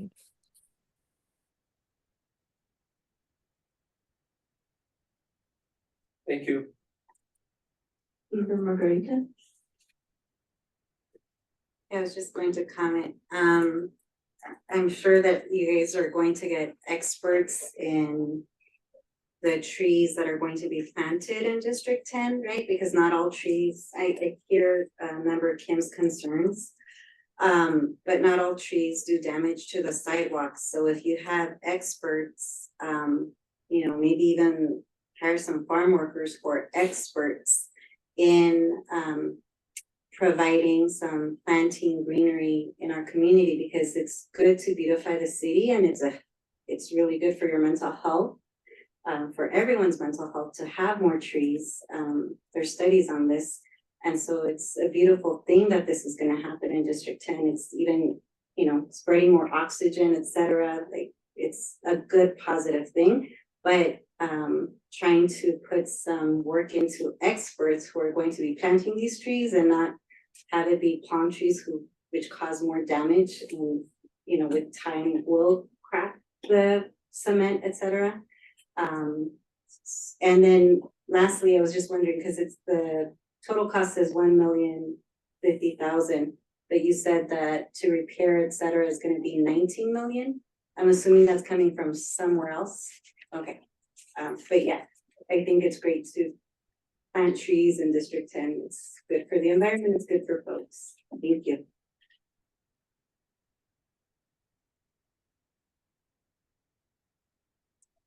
Are there any other questions or comments from members? Not seeing any. Is there any public comment in the room on this item? Thank you. We're spending about $2,500 a tree on this. Back when the expenditure plan was developed, I advocated for one fund to plant the trees and then also to maintain the trees. The way it's structured now, the Friends of the Urban Forest are very the way they've done it is that they come to the TA for planting the trees, but they go on the set aside in the budget through the mayor's office for maintenance. And I'll tell you, what I see in the neighborhood, in my neighborhood, the sidewalks are not getting repaired. It goes on for year after year after year. You've got trip and fall hazards that then the city attorney pays for, that is never divulged in this. You need to know what the true cost is. Now, granted, we need the trees, but we need to also know what the true cost of the trees are, including trip and fall, because that's a cost of doing business. And next year they're going to come in again with another $1 million and put it in some district, whatever, regardless of the district. The point is that we are not properly maintaining these trees and maintaining the sidewalks, which are going to all get, the roots are going to grow, and 40 years from now, they're going to break the surface, on some of the trees and all. So I've seen it over and over and over. And we continue to go down this road planting trees. Fine, well, let's maintain it and pay the freight on it, which we're reluctant to do. It's a sad commentary on the way the structure is set up and the budgeting is set up on this, and you're not taking a total comprehensive look at how to plant and maintain the trees. Thank you. Thank you. Is there any remote public comment on this item? Checking for remote public comment and no remote public comment for this item. Great. Public comment on this item is closed. Is there? Sorry, I've got a hand now. No, sorry. You're okay. All right. Okay, Roland, your 2 minutes begins now.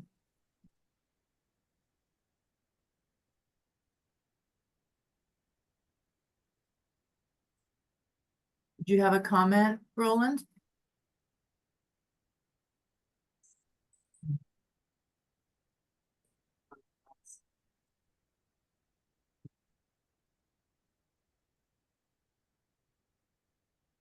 Okay, that was much better when you unmute me. Okay, I tried to unmute you. Sorry about that.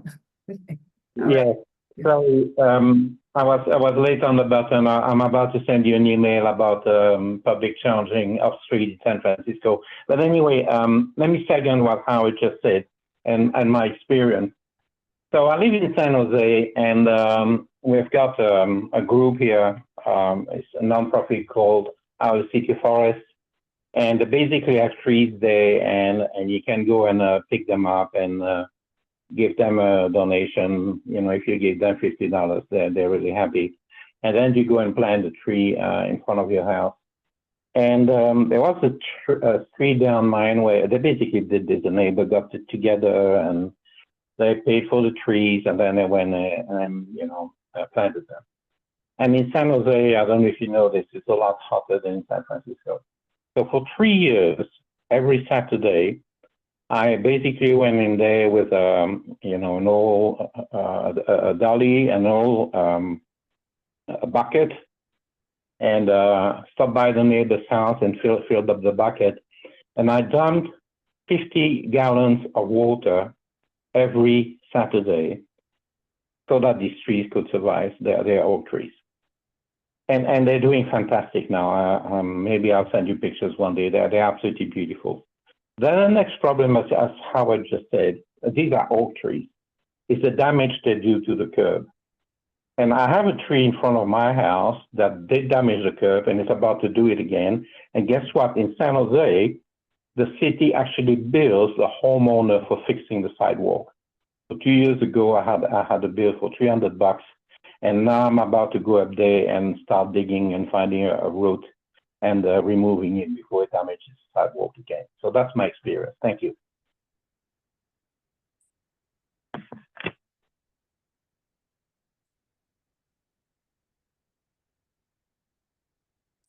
Thank you. Is there any additional public comment? Not seeing any. Oh, Member Margarita, would you like to comment? Thank you. Again, I just wanted to add, if we could get, just hire people who are experts in trees. And I'll give an example, like lemon trees. Imagine lemon trees being planted all over District 10. Lemons are expensive, right? And if everybody has access to lemons in the neighborhood and they're free, and lemon trees don't necessarily do damage to the sidewalk. I'm not saying that has to be the tree, but I'm just saying as an example versus like a palm tree, which does eventually with time do damage to the concrete. So if we get experts that are helping even neighborhood residents in District 10, teaching them how to plant trees, how beautiful that would be, because that's providing jobs to residents in District, how to plant trees and other, items in the neighborhood for free, and it's beautifying the city and the neighborhood. But again, getting experts, even if it includes bringing farm workers who are experts to teach the residents and provide them with jobs so that they themselves can be planting these trees, which will not damage the streets and the sidewalks. That's it. I just wanted to add that. Thank you. Thank you. Would any members like to make a motion on this item?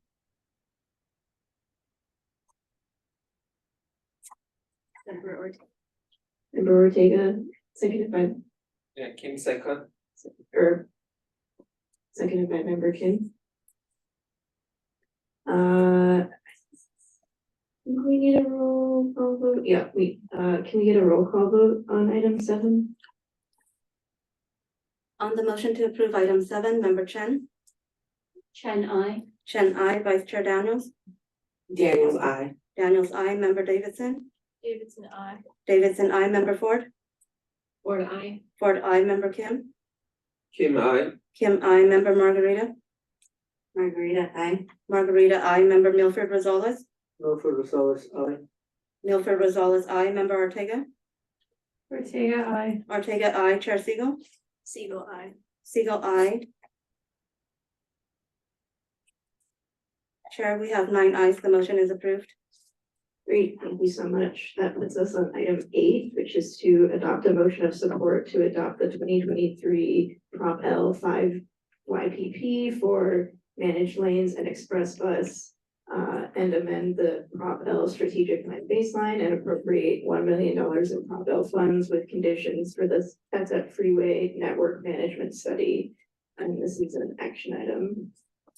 Chair Siegel, if I may, I just want to do a time check. You know, having very thoughtful, engaged discussions. I know we have several more items. If you don't think you can power through the rest of the agenda, we have a request to accept, to look at items 9 and 10, which are kind of time urgency.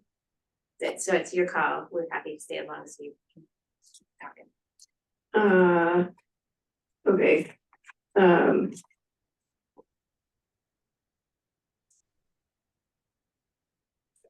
So would you like us to go to item 9 first? Yeah, if you're willing, if I to speed up, we could call items 9 and 10 together. They are both items related to financing the sales tax program. Yes, that's. Yeah, I think that would make sense. Let's do that. Okay, so let's take items 9 and 10 together. That would be, item 9 is adopt a motion of support to authorize borrowing of up to $65 million under the revolving credit agreement and with the U.S. Bank National Association, extension of such agreement for up to 6 months, execution and delivery of related legal documents, and taking all other actions necessary or desirable in connection therewith. And item 10 is to adopt a motion of support to approve a new declaration of official intent to reimburse certain expenditures from the proceeds of indebtedness. These are both action items. Good night, CAC members. Cynthia Fong, Deputy Director for Finance and Administration. I'm hoping this could be possibly a quick item, as this is something I've been talking about for the last fiscal few years. What I have before you is a slide presentation. Historically, as you all know, we've relied on PAYGO funds to fund our projects and short-term financing. In 2021, this committee had approved the authority to enter into revolving credit agreement loan with U.S. Bank for up to $125 million. That would allow us to borrow funds up to that amount if needed to fund projects, reimbursements we have on hand. Also last month, you had received or approved the fiscal year 24-25 annual budget. That included item called other financing sources that indicated that we may need to borrow up to $65 million to help fund current expenditures. That time is now. We had just received an invoice for light rail vehicles that we do not have enough cash on hand to fund. But with the use of our short-term credit revolving credit agreement, we can do that. Now, let me fast forward to these items. I don't want to go too fast, so please stop me if if I am. Now, like I mentioned, we have 125 million available to us. It's a 3-year agreement with US Bank. We'd like to ask this committee to allow us to draw down up to 65 million. That would leave us approximately 60 million available to further borrow. One thing to note is this agreement, it's almost the end of the 3-year term. It expires on October 4th, 2024. So what we've done is we've gone ahead and put out an RFP to other banks for other short-term facilities, either in the form of a revolving credit agreement like what we have, or perhaps a commercial paper program or any other short-term facility that a bank may like to propose. We have received proposals yesterday, and this action is not being considered. It is something we'll be bringing before you in the September CAC. But as a preview, I've already received 4 proposals from banks. This is good. Shows that they have interest in working with us and helping to finance our projects. And then I do want to, of course, always disclose the fiscal impact, the costs. If we were to be allowed to borrow these funds, the interest rate would be at 3.78%. That is what had been agreed upon in the prior agreements. In my next slide, let me also mention, these are the type of projects we may be funding with borrowing the money. These are projects that are the largest in terms of sales tax allocation and remaining balance to be reimbursed. These are projects that are mostly in the active construction phase and reaching milestones that may trigger these large sales tax reimbursements, like what I just received in May. And we're happy to take any questions on these projects. Oh, and I'll just stop here and wrap up. Again, if this action were to be approved, we'd be able to advance funds for the projects and deliver benefits sooner to the public. I do have also a payback plan. If we come back, this current agreement I mentioned that we will be bringing before in September would be a 3-year agreement. If we were to borrow funds, we would transfer the outstanding balance to another short-term agreement, or we may come back to you and ask if we could issue a bond to help repay that short-term debt, but allow us to spread the cost of what we do over these projects over the lifetime. With that, I'm happy to take any questions. And before I move on to the next item. Thank you so much. Are there any questions from members? Member Ortega? Hello, this is Rachel re-explains what she thinks she understands back to you again. I know I do this a bit. So I recognize I have a pattern here. So I want to make sure I'm understanding this correctly. So we have an agreement with a bank to loan us up to, it was $125 million on a 3.78% interest rate, which I guess considering the old interest rates and the new ones, that's pretty good. And we have received invoices for our lovely new mini trains. That means we don't have enough cash in the bank. So we need to basically action this bank agreement so that we can pay our bills. You got it, Rachel. That's it? Okay, great. I'm so happy I can understand this. Thank you. I hope that explanation was helpful to anyone else. Okay, and so then I guess my only other question is I just see this little note and it says the undrawn on the revolver is 0.2%. Right, so that's what we call 20 basis points. One of the terms in the agreement with US Bank is if we were not to borrow any money from them for the projects, we'd still have to pay them the fee to have them make that funds available to us. So we've been paying these fees. It's been included in our budget in addition with the anticipation of this 3.78% interest rate. So we're pretty amazed. We're pretty close to what we were estimating. So there have been fees that we've been paying all along for the last 3 years just to have US Bank have those funds ready to go. And I'll be able to pull that down in a matter of 2 weeks once we have full board approval. Oh, okay. And so part of the reason that we need this done tonight, I missed that part because I had to go to the bathroom, is because I'm guessing we only have like a net 90 on the invoice or something? Yes, and it'd also be nice to pay the city so they're able to be reimbursed for their expenses as well. Yeah, that also makes sense. And the projects that are here, some of these are projects that we have to show upfront costs for in order to get federal grants, correct? Like the portal project, I think we have to have a certain amount up front for that, or am I misremembering? Thank you. All of these well, they're under procurement, delivery, or done, and they all are matching federal grants. The upfront I can take offline with you. The portal does need an upfront amount of commitment to pull in a federal grant. But that isn't this. This is this is other things. Okay. It's just us wanting to pay the bills. Yeah, great. Thank you for answering the racial needs clarification questions of the hour.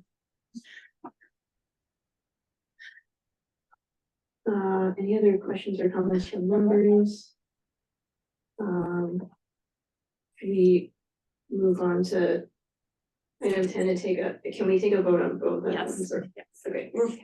Okay, one last item. This is item number 10. This is what I consider an administrative item where I'm seeking CAC approval to create a reimbursement resolution for Prop L. What that is it is the ability to allow the agency to seek reimbursement for expenditures that have happened in the past that were not funded with debt, but funded with the cash we had on hand. This allows us to help properly size our bonds or upcoming short-term loans that we need to borrow. In addition, it's also been really handy to help us with spending the funds on the debt proceeds within 3 years, because that's what the IRS federal requirements require you do. Any agency who to issue a bond, you must spend the proceeds within 3 years. We had one for Prop K when we had issued the 2017 bond. With the passing of Prop L, it made sense to do it again and make sure that we were in compliance and flexible and be able to forecast how much debt the agency truly needed. Happy to take more questions on this. Again, it's an administrative item. Any comments or questions from members on this item? Not seeing any. Can we go to a public comment in the room on items 9 and 10? Not seeing any in the room. Is there any remote public comment on items 9 and 10? Can you take down the screen, please? Thank you, so I can see. Okay, I don't see any remote comment for this. Public comment. Great. Can I get a motion to approve items 9 and 10? Moved by member Ortega. Seconded by member Ford. Can we get a roll call vote on items 9 and 10? Okay, thank you. On the motion to approve items 9 and 10, member Chen? Chen, I. Chen, I. Vice Chair Daniels? Daniels, I. Daniels, I. Member Davidson? Davidson, I. Davidson, I. Member Ford? Ford, I. Ford, I. Member Kim? Kim, I. Kim, I. Member Margarita? Margarita, I. Margarita, I. Member Milford Rosales? Milford Rosales, aye. Milford Rosales, I. Member Ortega? Ortega, I. Ortega, I. Chair Siegel? Siegel, aye. Siegel, I. Chair, we have 9 ayes. The motion is approved. Great, thank you so much. Thanks for the presentation and for keeping it speedy. Appreciate it. Okay. Do we go back to item 8 then? The pleasure of the chair of the meeting. Yeah. Okay, great. To item 8, which is to adopt a motion of support for the 5 YPP for Managed Lanes Express Bus, and then appropriate $1 million for the SF Freeway Network Management Study. And Lisa Perez, Municipal Transportation Planner, is here to present this item. Oh, wait, there is where it's at.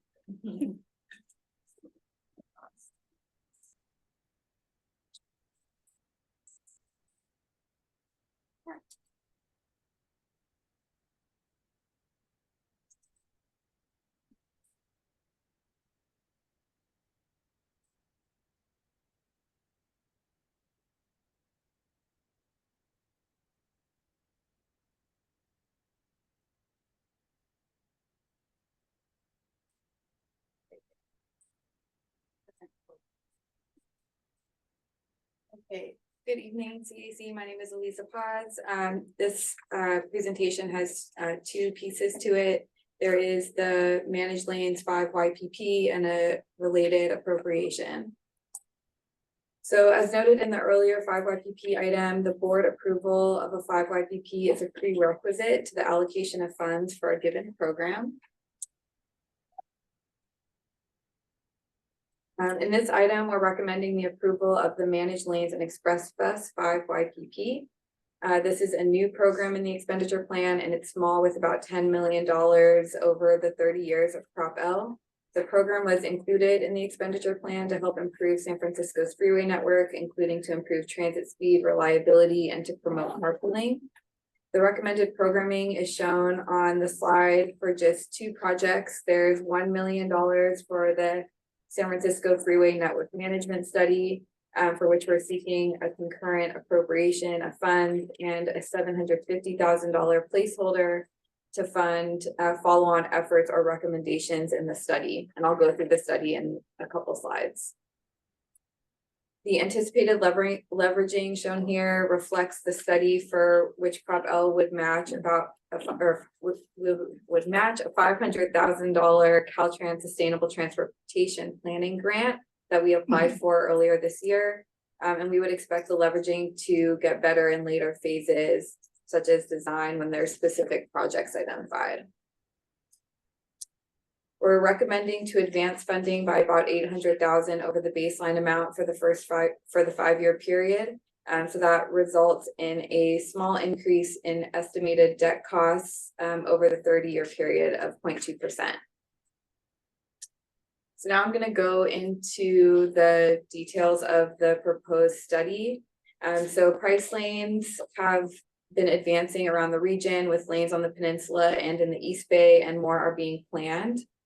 We completed the Freeway Corridor Management Study Phase 2 in November of 2018, and that included analysis of 4 managed lane options. We had a no-build option where everything remained the same. We had a high occupancy vehicle carpool lane with 2 people, a minimum requirement. We had a high occupancy vehicle carpool lane with 3-person minimum requirement. And then we also had a high occupancy or toll or express lane with 3 people minimum requirement. Following this study, we began work on the 101-280 express lane and bus project, and we expected to go into the environmental process in 2021. But during that same time, MTC completed their managed lane strategic plan, which had recommendations also for 101 and 280. So we revised our project definition to include both HOV carpool and HOT high occupancy toll of 3+ to be consistent with MTC. And then we began our environmental analysis in 2022. And in last winter, as you all know, we conducted outreach on 2 options for the northbound 280 segment. Option 1 had a left side traffic lane conversion that changed the existing left side general lane into a transit carpool lane. And the second lane remained the same. Option 2 was a shoulder lane conversion that changed the existing left side lane or the left side shoulder into a transit carpool lane with striping, and did no physical widening of the roadway and left the existing 2 lanes the same. In that process, our analysis revealed concerns that the alternatives could push traffic onto other corridors and places, ultimately creating more traffic on city streets. We also heard comments from the public related to increased congestion, increased safety challenges, and adding capacity and generating more VMT. In March 2023, we heard from the Transportation Authority Board feedback to resume recommendation of pricing as a tool to improve the overall efficiency of the freeway and reduce our vehicle miles traveled. And so based on kind of all of these components, right, the analysis findings that feedback that we heard, and board feedback, we revised the project scope. That's where we are now. So the project scope is taking a big step back. It's looking at all of the San Francisco freeway network. So that's the 101, 280, 80, and Central Freeway to develop a complete managed lane program recommendation. The study would refine and confirm the study goals around improving transit reliability, increasing person throughput, and reducing vehicle miles traveled. Sorry about that. And we would also establish design objectives to improve safety and not increase vehicle occupant capacity. The study would happen in two parts. The first part is where we would conduct a design and vehicle operations screening to identify up to 5 segments where managed lanes would be most effective or have the biggest impact in advancing our transportation goals. In part 1, we would also again confirm the study goals, objectives, and metrics. And we would also convene a working group to get feedback on the analysis process, the findings, and the ultimate selection of our priority segments. The working group could include CAC representation, advocacy groups, and community leaders. We're still kind of forming what that community working group structure would look like. Then in part 2, this is where we would do more detailed planning and design for the priority segments selected in part 1. And that would include concept designs, our operation options, our pricing definitions, and programmatic components that could complement a price lane options. So that could be things like transit recommendations, incentives, affordability programs, and other tools to encourage carpooling. This would also be where our community outreach and engagement process happens. The ultimate outcome of the study would be 2 concept designs and related program elements for price lanes on our freeway network. One more thing to note is that between part 1 and part 2, we would come back to provide an update to CAC and board on the priority segment that came out of the part 1 and seek direction prior to continuing work on part 2. So for the phase 1 work, we're estimating that will take about 8 months. So that would be in spring 2025. And then the phase 2 work would take about 1.5 years, and that would be late 2026 is when the project would conclude. This is going to be my last slide. So as a reminder, concurrent with the approval of the managed lanes 5YPP, we're requesting an appropriation of $1 million in Prop L funds for this study. I want to highlight the 2 special conditions of the appropriation. The first is that the current active Prop K grant for the 101, 280 carpool and express lane project will be amended to allow use of $679,000 of the remaining balance for this study that we're proposing. Those funds remain because the environmental work on the 101, 280 carpool and express lane project was not completed in response to the community feedback and our technical work. The second special condition is that, again, upon completion of the first part of the study, we would come back to CAC and board and seek guidance and feedback before continuing on to phase 2. And that concludes my slides. Happy to answer any questions. Thank you so much for the presentation. I see member Milford Rosales. So looking through these materials ahead of time and with the presentation here today, I've remained a little bit unclear about the nature of these lanes that are going to be studied going forward. Are we talking about having options that are strictly conversion on the table, adding painted in lanes and shoulders, both? What does that look like right now?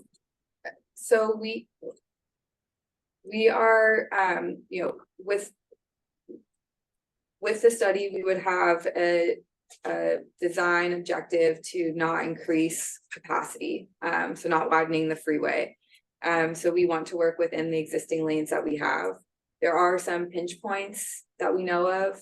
And so, one of the constraints that we've learned is that some of these pinch points at interchanges can be really hard to design around, and that makes it could make it impossible to have a continuous lane. So there might be small segments where we need to look at how to use the shoulder.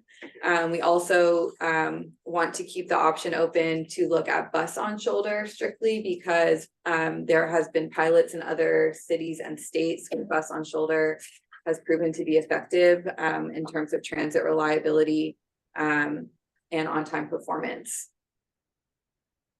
All right, thank you very much. Member Ortega? Hi, I was having trouble finding this, so I'm hoping you can clarify. In the toll lanes, in the proposal for the toll lanes, who gets the money? Go ahead. No, it's there. You tap. So that's a good question. Tilly, is Tilly there or Maria? Tilly's there, but it's in I like to go right to the money, Member Ortega. That is a key question. So part of the study or project, maybe not the study, but the project development is determining what the uses are for the revenues. And generally that will include looking at the maintenance of the facility, like they're on state highways and there's stuff that one has to do just for that. And then also there's the use of the revenues. We're very interested in supporting transit service, travel management measures, all kinds of things like that. So that would be a hot topic that would definitely come back to this body and the board if we were to get there. And if Tilly would like to add anything, just turn on your video.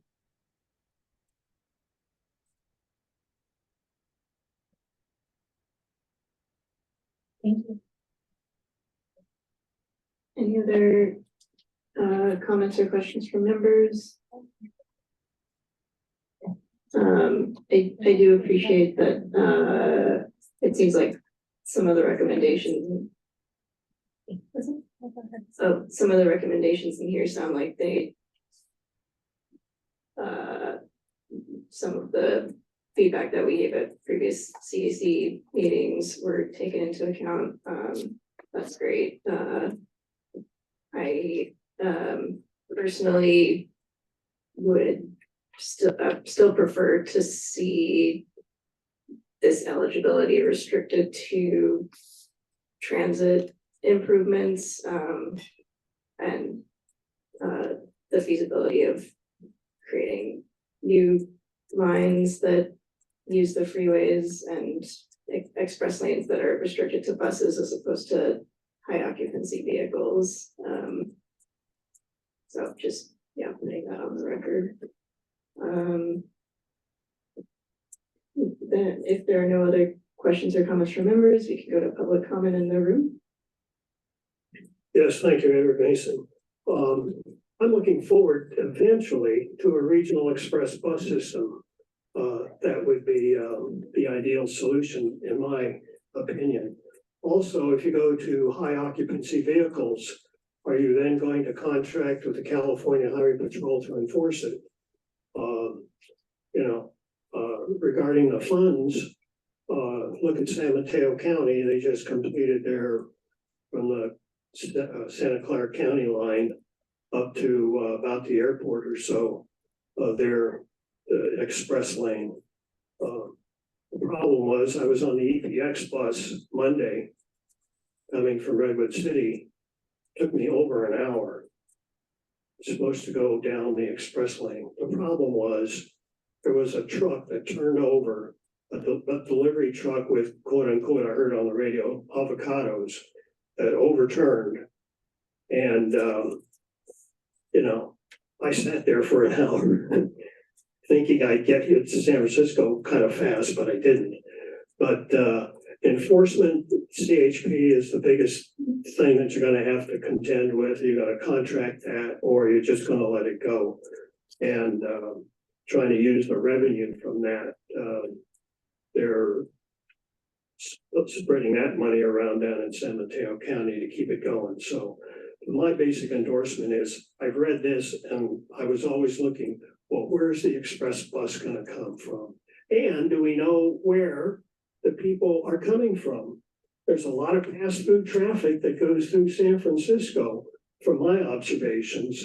And we really need to identify to try to entice these people to utilize the service. if we do get to an express bus system. Thank you. Is there any remote public comment on this item?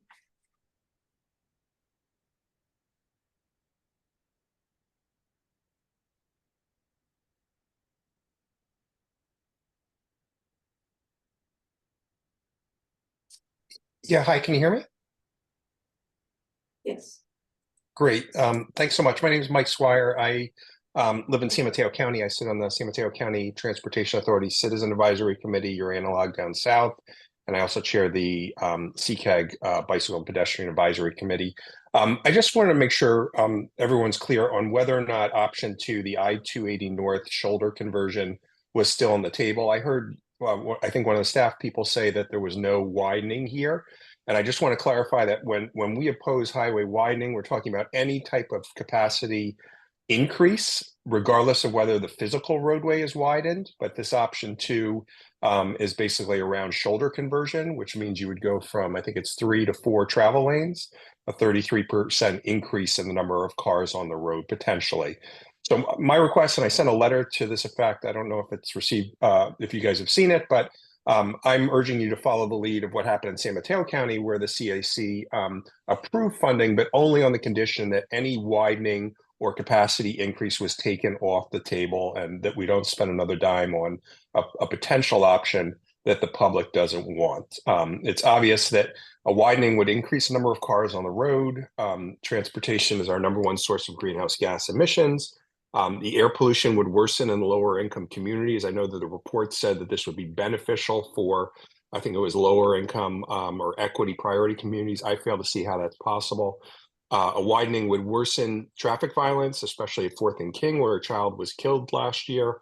It would increase sprawl, and most of the benefits, if any, would go to people living far away from San Francisco, not to San Franciscans. And ironically, the project would widen the highway immediately adjacent to Caltrain, where we just spent $2.5 billion to electrify so that it would be more convenient, more competitive with driving. And unfortunately, Caltrain is suffering while people are driving more and more since the pandemic. And I did attend one of those meetings and I don't think it was accurate in saying that the major concern was spillover onto city streets. Again, if widening happens, the concern of the Dogpatch Neighborhood Association, Potrero Neighborhood Association, who both oppose the widening option, was that this would increase cars flowing into San Francisco and increase air pollution and traffic violence in their areas. And that's why the San Francisco Bike Coalition, the Kids Safe SF, Sierra Club Bay Chapter, San Francisco League of Conservation Voters, Transform, Friends of Caltrain, Seamless Bay Area, and 350 Bay Area have all opposed this and other highway widenings. So basically, I'm asking you guys to. Thank you for your comment. Just to clarify my understanding, the 280 study with that we had considered earlier this year, it sounds like that's been paused, and this is sort of the new version of that, right? Correct. Yeah. The 280 has been paused. Yes. Right. So like nothing is like specifically being recommended or on the table or to be taken off the table. Yeah. Correct. Okay. Just wanted to clarify that. The CAC did take a stance earlier this year to not approve any lane conversion that would create new lanes or effectively be a widening, as the commenter described. So just to clarify that for the record. Great. Is there if there's no other questions or comments from members, is there a motion on item 8? Member Margarita? To approve it, oops. I move to approve item 8. Moved by Member Margarita. Second. Seconded by Member Daniels, Vice Chair Daniels. Can we get a roll call vote on item 8? On the motion to approve item 8, member Chen. Chen, I. Chen, I. Vice Chair Daniels. Daniels, I. Daniels, I. Member Davidson. Davidson absent. Member Ford. Ford, I. Ford, I. Member Kim. Kim, I. Kim, I. Member Margarita. Margarita, I. Margarita, I. Member Milford Rosales. Milford Rosales, I. Milford Rosales, I. Member Ortega. Ortega, I. Ortega, I. Chair Siegel. Siegel, I. Siegel, I. Chair, there are 8 ayes. The motion is approved. Great, thank you so much, and thanks again for the presentation. Just time checking us, is item 11 time sensitive? It's not time sensitive, but it is also short, but it's at your call. We're good either way. And thank you for the peon who's stuck around with this. Oh, for sure. Anyone object to taking this item? Is that all right? Okay, great. So that puts us on item 11, which is to adopt a motion of support to approve the Jane Warner Plaza NTIP planning final report, and this is an action item. And if you want to come over and run the slides here, I was just going to quickly mention that this is a project that was funded through our neighborhood transportation program, and the requirement of that program is that the board accept or adopt a final report. So without further ado.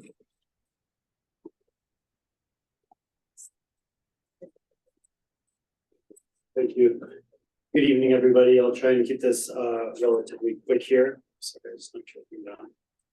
My name is Anthony Esterbrooks. I'm a landscape architect with Public Works. Public Works received $75,000 from the grant to do a study of Jane Warner Plaza, looking at the future of the space in partnership with the MTA. And Tony Henderson is also online here, who can help answer any questions related to transit scope.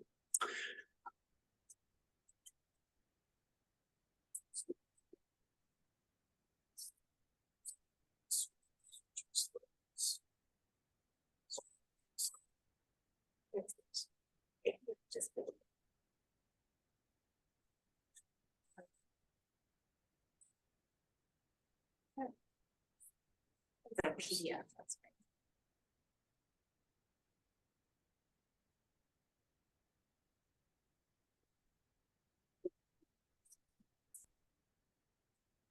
There we go. Okay, great.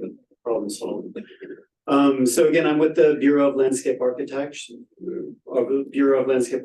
with San Francisco Public Works. MTA has been involved in this project. I want to thank Mike Pickford for his time on this at the CTA. And we've also been working with the District 8 Supervisor's Office on this effort. This kicked off a little over a year ago. Back in November in 2022, the supervisor was getting some complaints from the community about the condition of the plaza. He wanted to take a bigger look at what the plaza could be and think kind of what the future of Jane Warner could be. We got our funding a little over a year ago. We started working on this effort. We had a larger stakeholder meeting in September of 2023. We came back to the community and some stakeholder groups in March of 2024 with some final concepts to present. And our next steps with this effort are currently looking for funding to build the plaza. Some of the things we heard at our initial stakeholder meeting were just thinking about ideas on how the plaza could be programmed, thinking about how it could be environmentally friendly, considering all the circulation needs of the plaza, that's MTA transit, including the F line, pedestrians and car traffic along this area. Got a lot of requests and thinking about site furnishings in this space, and also just thinking about what the materials, maintenance, and durability of the space could be as well. The evolution of the plaza is back in 2008. It was a car-focused space. A tactical urbanism approach arose around 2009 that kind of temporarily closed the plaza. Jane Warner Plaza, as it stands today, is really a pretty much a permanent closure at street level. The tracks for the F line into the West Porter Tunnel still exist today and will have to continue to exist, although we do have buy-in from the MTA to cover those tracks with a removable paving surface that could be pulled up in the event that there's an operational need to drive through there. So here's a larger view of what it looks like. Again, it's the definition of a plaza is really not correct. It's really a street space. The tracks are still on the surface. And we're really thinking about this space as a major economic driver for the neighborhood and how it can have more placemaking elements, be more reflective of the community of the Castro district, and just again, thinking about the future of the space over the next 5, 10, 15, 20 years.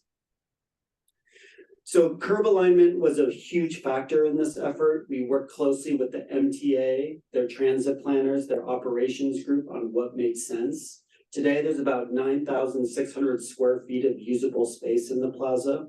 We looked at option 2 here on maximizing that space out to about 15,000 square feet. That was really a non-starter due to MTA operations. The third option we looked at here was kind of a balance of option 2 and sort of chipping away at a emergency F-line operational loading bay. That did not pencil out either. So our curb alignment was really set at alternative 4 here, which increases the usable plaza space by about 4,000 square feet. We came up with 2 options based off of the stakeholder feedback we heard. One was this idea of love is action. It was really meant to tie in really nicely with the future Harvey Milk Plaza project adjacent to the site. And the other option was called the Green Embrace, which was responding to stakeholder requests around having more greening, protecting the plaza from adjacent traffic. Based off that stakeholder meeting we had in September, the idea was really to sort of hybridize these 2 concepts. A lot of people liked a lot of different ideas about both of them. They liked wrapping the site in the greenery and considering the edge conditions to be more safe, thinking about the Harvey Milk narrative across the street and trying to celebrate women in the Jane Warner Plaza. And we heard a lot from the Castro Community Benefit District and Castro merchants about maintenance as well. The preferred concept we landed on was this. Again, it's really a hybrid version of what the 2 concepts, which was the Green Embrace we ended on. And this is really wrapping some of the edges again in greenery. And one item we picked up from the other concept was just having an expanded space for merchants to support cafe tables and chairs in front of their business. We've maintained accessibility for the F-line in this plaza. And again, you can really start to see the expanded level area here, which really increases the usability and flexibility of the plaza. Just kind of a mood board here, look and feel. We're thinking about what could be in the plaza, thinking about color that could be brought to the space, low maintenance planting, seat walls that could help support flexible use of the plaza and seating, nice materials that will tie into the adjacent future Harvey Milk Plaza. And then just thinking a little bit about some of the standard features like the new JC Deco toilets that are going to be coming soon to the city and how those could fit into the space as well. The sculptural element was really requested as part of the plaza. We're looking into that. We don't know what exactly that will be yet. Again, this is just a visioning effort, thinking about where we can head with the plaza. Picture of what that looks like today. And here's sort of our final rendering of what this space could be. Again, better programming support for the space, better economic driver for the neighborhood, balancing the needs of the MTA F-line operations, and making this a better place for people to gather for many years to come. Next steps is we want to identify project funding. A huge component of this was cost estimating. We have about between probably a $6 to $8 million project to build this out, not including MTA overhead wire work. We would want to re-engage project stakeholders on this once funding is identified and involve the community at large to further discuss this concept design and refine it. We're looking to fund design and engineering possibly as an option as well. And we're going to continue coordination with the Harvey Milk project team. So with that, I'll turn it over for any discussion or questions. Thank you. Thank you so much for the presentation. Yeah, appreciate it. Member Ortega? Hi, yes, since this is my district, I felt I should comment. And I have to say, I spend every Thursday evening in Castro in this particular section, and I'm really excited to see this plan. I'm very happy that we're going to have a more permanent installation. I really feel like I love the idea of having flex space for the cafes, and I'm happy that there was extensive community feedback that went into making this done. I had a question, because I always do. In here as a future flex space regarding the gas station. And now that actually, I couldn't find it in these notes, maybe I didn't see it. what is the agreement with the gas station and that land? So the gas station has its own property line. And right now, the gas station does not own or operate any of Jane Warner Plaza. There is a storage container that's adjacent to their property that holds cafe tables and chairs that the Castro Community Benefit District actually operates. In the plan, I think is what you might be referring to, is also, we're thinking about what if the gas station were to go away one day and become housing, just kind of how that space would work. And we're thinking about when and if that would happen, what the opportunities would be to partner with a real estate developer to somehow supplement through a privately owned public space, the function of Jane Warner Plaza. Okay, so we don't own the land though. The city doesn't own the land. Okay, so that's why it's pretty loosely interpreted there. Regarding that future development site on the map. Yeah, okay, that was just my primary question. I just was unclear on that. But I'm happy to see that this plaza is gonna get some work and attention.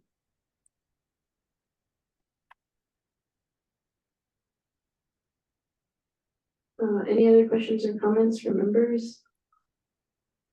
I'm curious, do you all have a sense of where you would seek funding for the implementation phase if this is approved?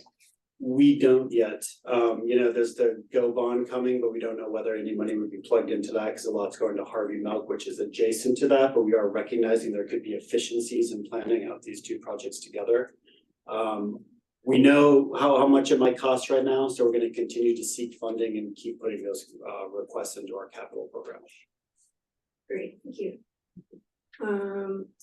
Is there any public comment in the room on this item?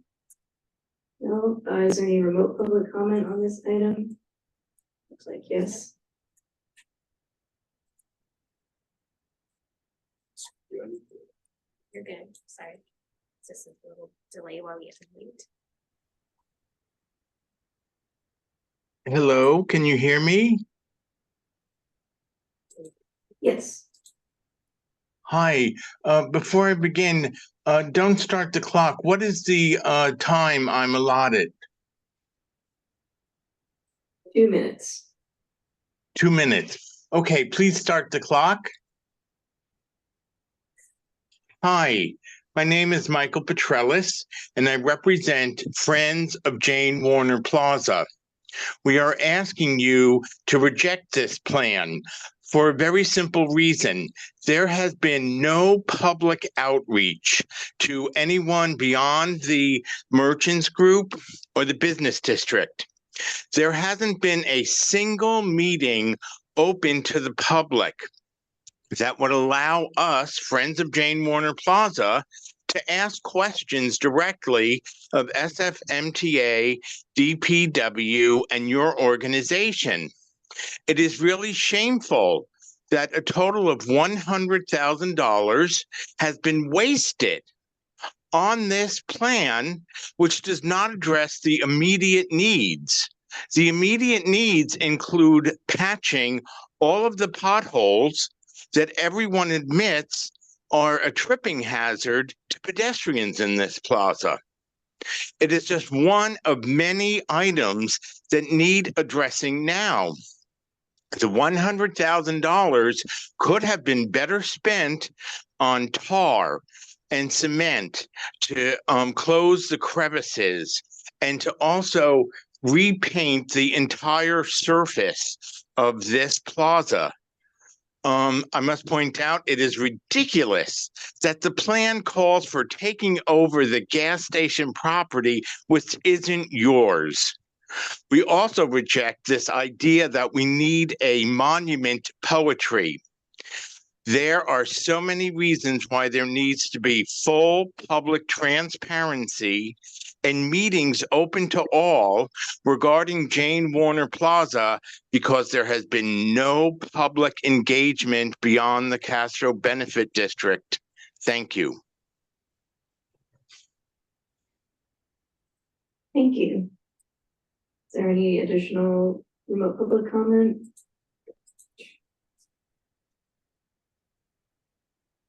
I'm not seeing any.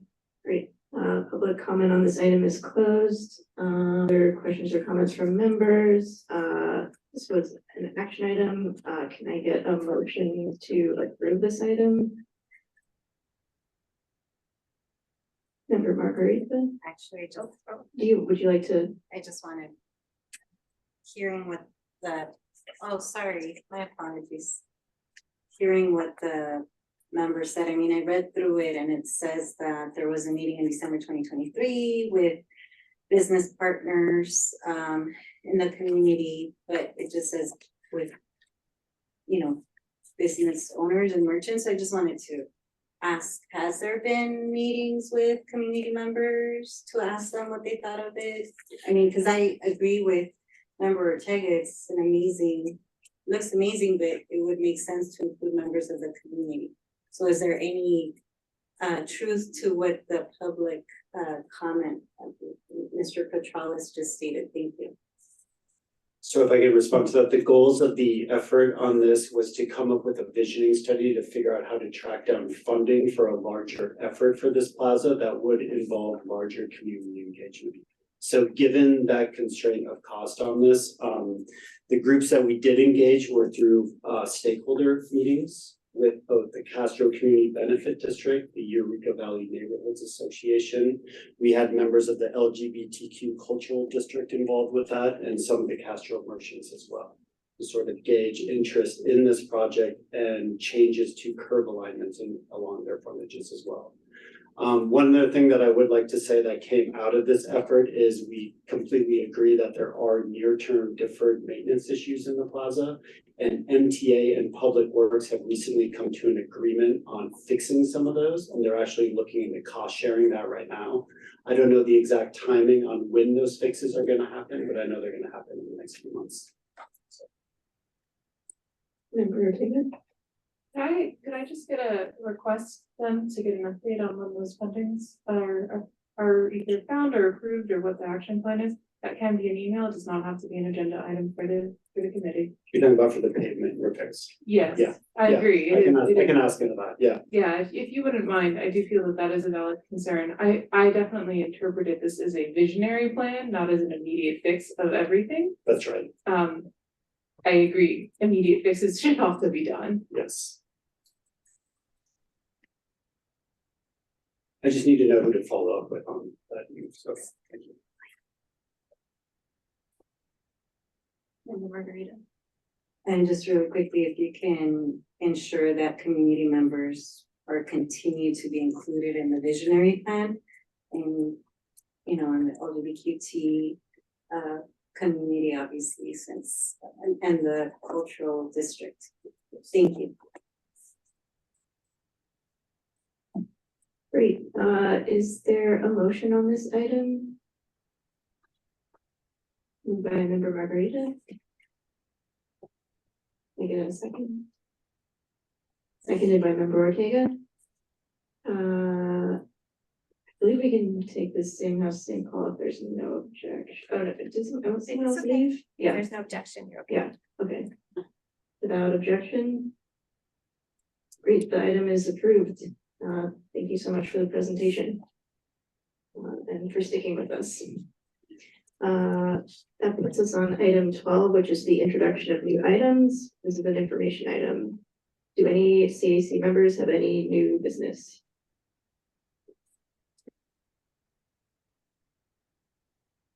Not seeing any. If there is no new business, then we can go to item 13, which is public comment. This is general public comment on items under the Transportation Authority CAC's purview that are not otherwise agendized at this meeting. Is there anyone in the hearing room wishing to give public comment? Yes, thank you, Edward Mason.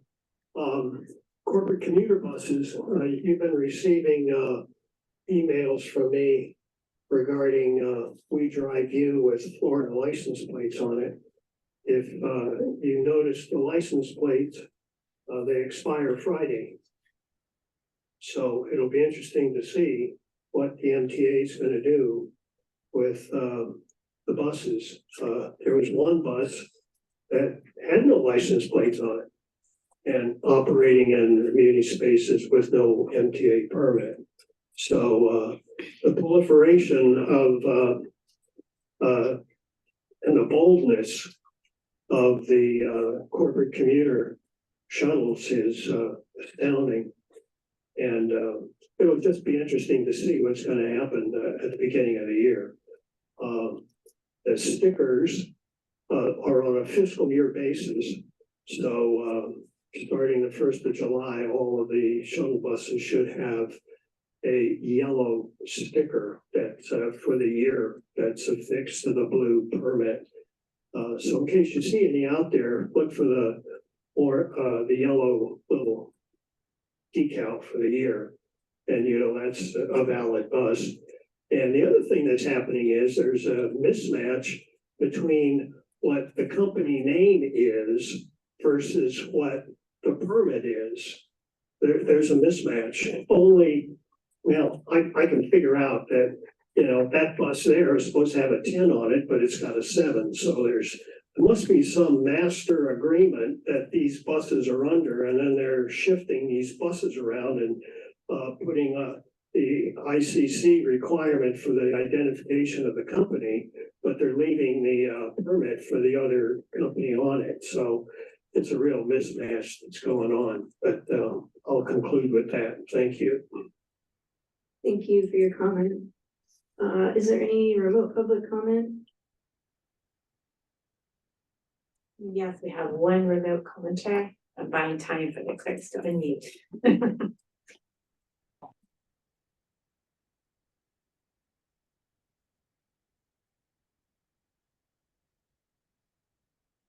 Okay, can you hear me now? Okay, great. So I know my phone icon is confusing you, but my phone is my mic. I don't have a mic here. So first of all, I really want to thank the CAC for your resolution earlier on about, curb charging and the steps moving forward. But with the chair's permission, I would like to elaborate on some suggestions for SFMTA's presentation when I come back to you on this topic next month. First of all, I think they need to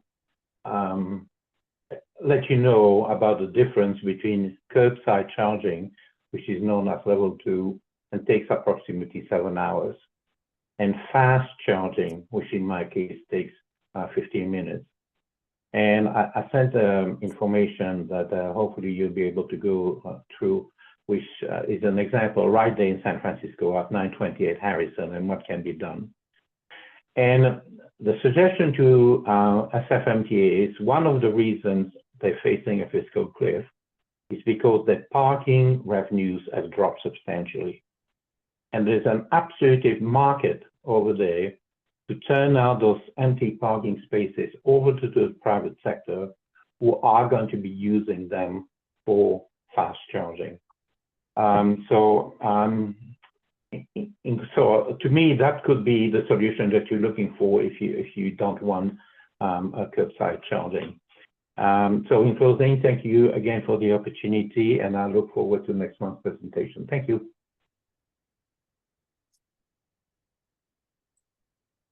Thank you for your comment.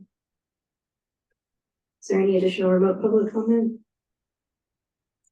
Great, then public comment is closed, and that puts us on item 14, which is adjournment. This meeting is now adjourned. Thank you all very much.